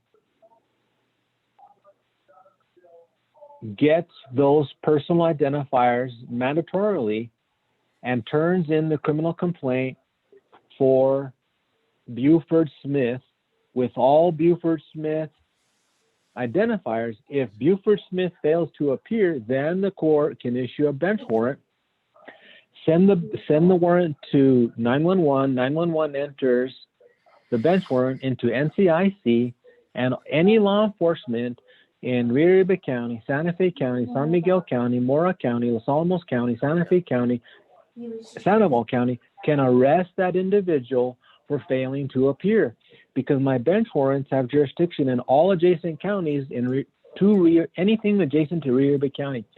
But if I get return mail and or if the person does not appear, I cannot issue a bench warrant, because Mr. Hubler, Allison Gillette, Justin Padilla will not file the criminal complaint with those personal identifiers. And I explained to Mr. Hubler 3 weeks ago, when you file the complaint, we can enter the complaint real time, we can generate a summons, and the Planning and Zoning Department hand delivers the summons to that person. If they're not home, they can post that summons in the most common traveled area of that house, the front door, the front window, the back door, the back window, and they can post that summons on the property. But the court needs personal identifiers to follow through with a bench warrant. So what you have, the bottom line with this problem and this issue is one problem is communication. The other problem you have is Ms. Gillette and or Mr. Hubler wants to play judge, jury, and executioner when that's not their job. Their job is to follow the ordinance, follow the code. If they see a violation of code, go and give the person, explain to the person why or how, ask them to comply, give them a second warning. That's been the practice. Give them the warnings, and then if they don't follow those warnings, then they file the items in the court. And I mentioned about justice. I also need to tell you about due process. Anybody accused of anything has the right to due process.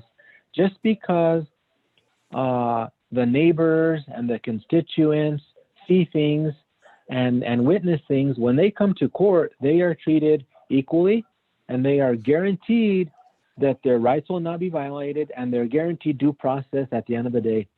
And at the end of the day, if there's a trial, they'll be sentenced accordingly. If there's no trial, if they enter a guilty plea straight up front, then the court will take all things into consideration and sentence a person fairly and equally. And the court is the thing about the court and the thing about the police department, we live in a glass house. Everybody sees and the city council and the mayor, we live and operate in a glass house. Everybody sees what we do from morning to noon and to the weekends and anything else.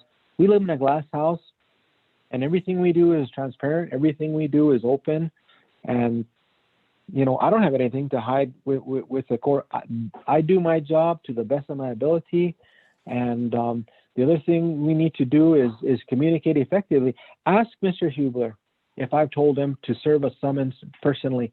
Ask Mr. Hubler if I told him that the City of Roswell Planning and Zoning Department gets those identifiers so that a bench warrant can be issued properly in NCIC. Ask him those questions, because I'll tell you that that's the truth to the matter. All right, we'll go with Planning and Land Use Director, Mr. Hubler. And I apologize. I don't want this to sound like in any way it's an attack on the municipal court.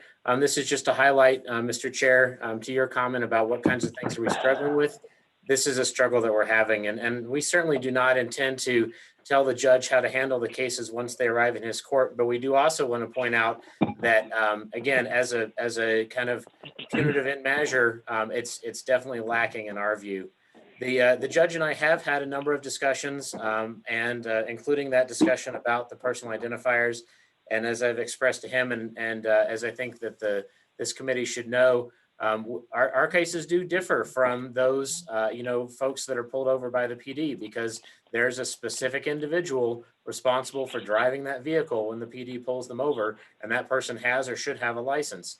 In our case, the offender is the property, or more likely the property owner of record. Some cases the tenants, but the property owner of record is the one we're able to hold to account. And in some cases, as we've discovered working through the clean and lean process, those individuals may no longer even be with us. So the best that we can do as a planning department when we file cases is to cite the property owner of record. And we recognize that that's a severe challenge on the judge's ability to issue a bench warrant. And that's a very valid point. The judge and I have discussed, how to work around that. One of the things that we are already doing as part of our transition to the iWork tracking software is taking a slightly harder tack up front. This has obviously been a problem long enough that the code allows for the city to abate nuisances, to tow away inoperable vehicles, to cut the weeds in people's yards, to pick up the trash, and then to bill them for it and lien their property. This is a much smaller version of what we call the clean and lien ordinance, obviously, where we demolish properties. But this has been in our code for a long time. It's not something we've been doing, but it is something that, we can potentially do, although there's a huge upfront cost to the city if we choose to go that route. The one advantage of going that route is that as somebody who receives a notice from our office saying that we will cut your weeds or tow your inoperable vehicles or otherwise abate your nuisance if you don't do so in the next 10 days, can request a hearing before the judge. And our hope is that if we do this, that those individuals that request a hearing will have to do so in person, then we'll have those personal identifiers that the judge is talking about, so we can hold them, or he can hold them in contempt of court for not showing up.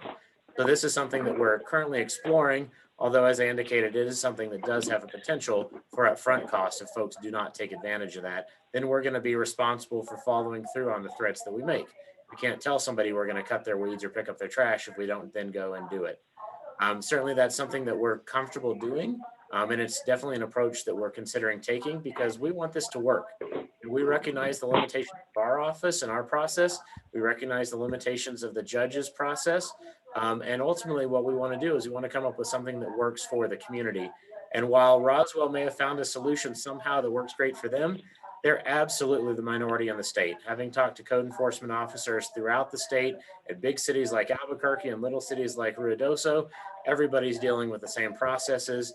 And those that are successful, have a good relationship between the planning department and the municipal court about getting the offenders in, holding them account for their actions, making it a punitive issue so that, they don't offend, and then addressing those things and move forward. So that's all I'd like to say at this point.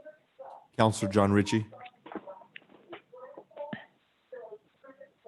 Thank you, Chair. Actually, Director Hubler answered my question. I was going to question of the identifiers, but he explained it. So thank you. Already, Councilor. If I can follow up, Chairman Salazar Torres. Sure, Judge, go ahead. Thank you. The Planning and Zoning Commission has the luxury of 2 law firms to help them prosecute, to help them with guidance, to help them with legal questions. They have Nancy Long and her law firm, and they also have Mike Jones that would appear and help prosecute. And they have every resource available at their fingertips. The court does not have any limitations. The court does not have any shortcomings. The court makes sure that everybody is guaranteed their due process.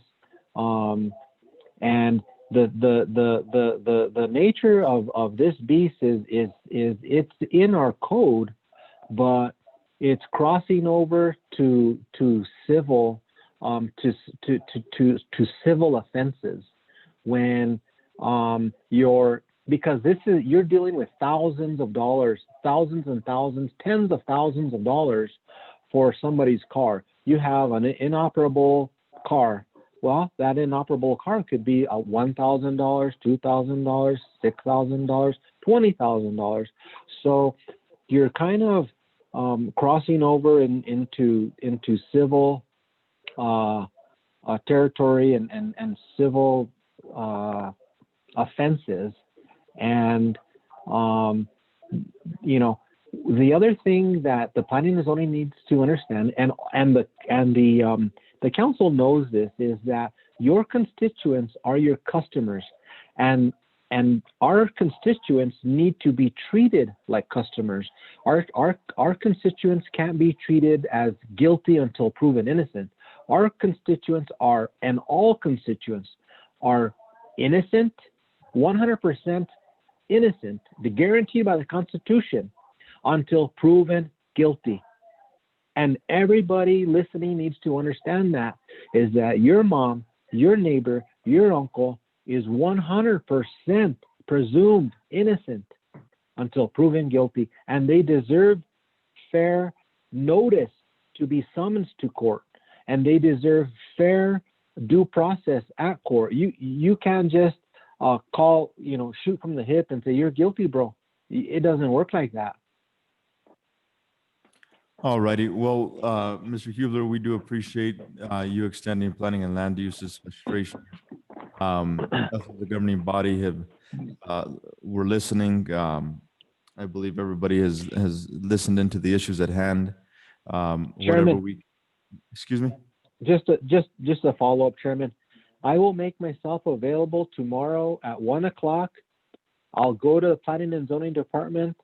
I'll meet with Richard. I'll meet with Planner Gillette. I can be there tomorrow at 1:00. We can hone in on our process. Mike Jones will be in the building tomorrow for trials. We can talk to Mike Jones, and we can streamline whatever process planning and zoning wants to improve, enhance.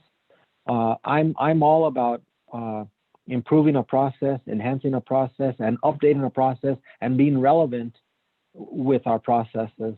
So I can make myself available tomorrow at 1:00 if Mr. Hubler wants to meet. Mr. Hubler? I would just say that we'll coordinate that with a judge. I'm actually in a conference all week, and we've got another meeting already at 1:00 tomorrow, but we'll coordinate with a judge and Mike Jones to make that conversation happen. Yes, I'll let you guys coordinate that on your own. Counselors, do you all have anything to chime in regarding these issues that have been discussed? Counselor Peggy Sue Martinez? Yeah, I do want to chime in. I've listened patiently to all aspects of what's happening, and we all need to respect the judicial branch of our government. I think it's real easy to just say, well, this isn't happening or that's not happening, but I think we need to figure out the processes and just have a lot of respect for that branch. Concerning planning and zoning, I have had a lot of concerns from the Calle Miramontes situation. I've shared a little bit with Mr. Hubler, and I've had a constituent reach out to him. I know they've had conversations back and forth. I'd like an update on what's happening with that. Also, I have had other concerns about properties that are under real estate contracts in the city of Espanola that just look horrible and are not being maintained at all. And I know those ones are probably the easiest for us to affect because a realtor wouldn't want to be cited by the city. And then the other thing that I really am very, very concerned about is the old Hunter tractor property and all the vehicles that are thrashed on the north side of that building, and how horrific that looks in the main area in Espanola. So if I could get some of that, talk to Mr. Huber about that. Could you touch base on that, sir? Mr. Hubler? Thank you, Mr. Chair. So we have had conversations with a couple of issues around the Miramontes, Camino Miramontes. We were able to resolve one of those issues, I believe. The other broader issue is going to be involved in a letter that we'll be Excuse me, writing. Richard, one sec. Honorable Judge, would you mind muting your mic, sir, please? Got it. Would be we're considering sending out, or planning on sending out a letter to the entirety of the community about not parking in the cul-de-sacs, about not parking on the sidewalks, about not living out of campers. There's a couple issues that seem to persist across a couple different properties. So that's a couple part problem, and we've dealt with one or in the process of dealing with the other. Related to the properties under real estate contract, one of the challenging things that our office always deals with is that by code and by practical matter, we interact with a property owner of record as maintained by the county, be it Santa Fe or Rio Arriba County's assessor's office. That's the responsible party. So unfortunately, sometimes when people start to sell a property under real estate contract, they basically carry the note. They're still the owner of record until that note is paid off and the warranty or other deed is recorded. So oftentimes we have a challenge with a couple properties around town trying to get a responsible party, maybe even the family that's living on the property, getting the contact information related to them, or getting action by the property owner of record. So without knowing the details of those particular properties, we continue, as Ms. Gillette said, to respond to concerns that are brought to our attention as we integrate the new software, and then obviously the new code enforcement officer. That position has been advertised. HR is currently working through a number of applications. Related to the third issue, Councilor Martinez, I'm not quite sure about the vehicles on the Hunter Station property. You're talking about the Hunter Ford or the Hunter Tractor property over on Riverside? I'm talking about the old Hunter tractor property on Riverside, where it seems to be somewhat of a mechanic, secondhand tire. I don't know what they got going on there, but the main concern that I have is all the junked vehicles they have in the lot across from their parking area. There has to be 20 vehicles there that are totally thrashed, have been there for a long, long time, and they don't seem to be moving any of them out. In fact, they seem at times to be moving some in. So I'm just really, really concerned about the oil going in the ground, for one. It seems like there's a lot of that happening, and the junk parts and the cars that don't look like they'll ever be fixable, or if they are, they're going to be quite costly to fix. Just those things. Mostly the vehicles. I'm not really that concerned about the building or what's happening there. I'm mostly concerned about all of those vehicles that are on the north part of that building. Okay, I'm familiar with that property. We've actually cited them a couple times in the past, predominantly for trash accumulation. That one is automobile repair in a commercial zone. So unfortunately, they have a fair amount of leeway, and they're certainly stretching that leeway related to vehicle accumulation. But we can definitely do some follow up and interact with the property owner there. Thank you, Mr. Hubler. And the only other concern that I have is maybe sending out that letter like you had talked about to Calle Miramontes, if that can happen sometime. And the other thing is some of the business have a lot of outgrowing landscape on their frontage there on Riverside Drive, and they've sort of let it go at some level. And I understand COVID is an issue, and it probably deals with that at some level because people don't have the amount of employees that they would normally have or whatever. But if we could send out let's all try and do our part to keep Espanola beautiful, that'd be good, especially since we're not going to do a cleanup. Yeah, thank you, Counselor. Understood. The landscaping thing is a kind of perennial challenge for us as well. But we appreciate the notice. Thank you. Thank you guys for the job that you do. It's much appreciated. Alrighty, counselors, anything else? Counselor Manny Martinez? Thank you, Chair. Yeah, I just want to thank them. I know that is probably one of the toughest jobs that you guys have to do. You have to deal with because you drive through it every day. So I really commend you for the job you're doing, Mr. Hubler and Ms. Gillette, because it is hard to deal with people on a daily basis like that and trying to get them to comply. I would like to, a lot of these properties, especially with overgrowth, we could be looking at potential fire hazards as things start to dry out, as people are walking. I mean, these are issues that we might end up having to deal with, structures getting on fire because of this.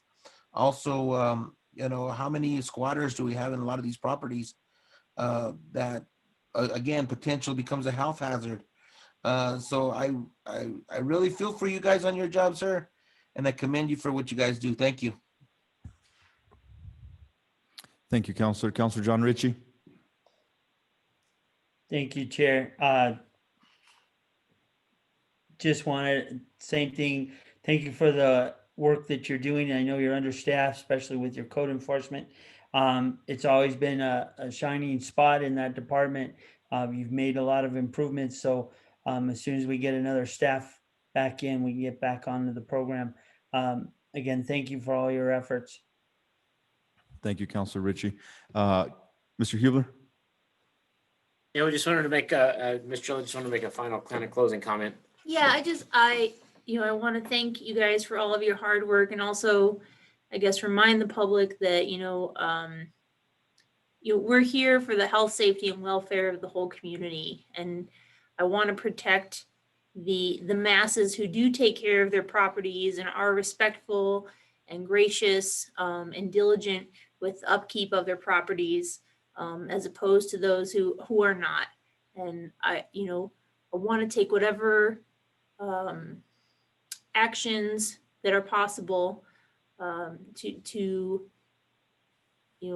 disincentivize folks from kind of letting their properties fall into dereliction and overgrowth and the kinds of issues that we're seeing. And I hope that we can move forward in that in a stronger measure in the future. I know that's a priority of the mayor and of the council, and I want the planning department to be successful in those endeavors. Thank you.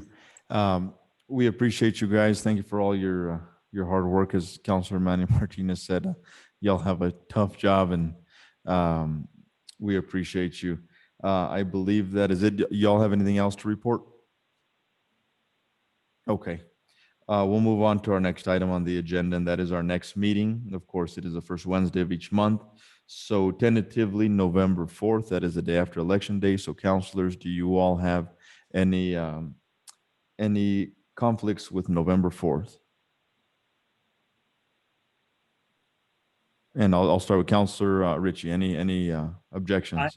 I don't, but Okay, Councilor Manny Martinez? No, sir. Alrighty, and Councilor Peggy Sue Martinez? I think she already logged off. Okay, well, I'm all right with November 4th, so we will schedule for November 4th. I know we had a lot to chew on tonight, but thank you so much for your patience. Councilors, do I hear a motion for adjournment? Motion, sir. Thank you, councilors, and since y'all made the motion in the second and I'll vote in favor, we'll just end the meeting. Thank you all. Have a good night and God bless you. Thank you. Have a good evening. Yeah.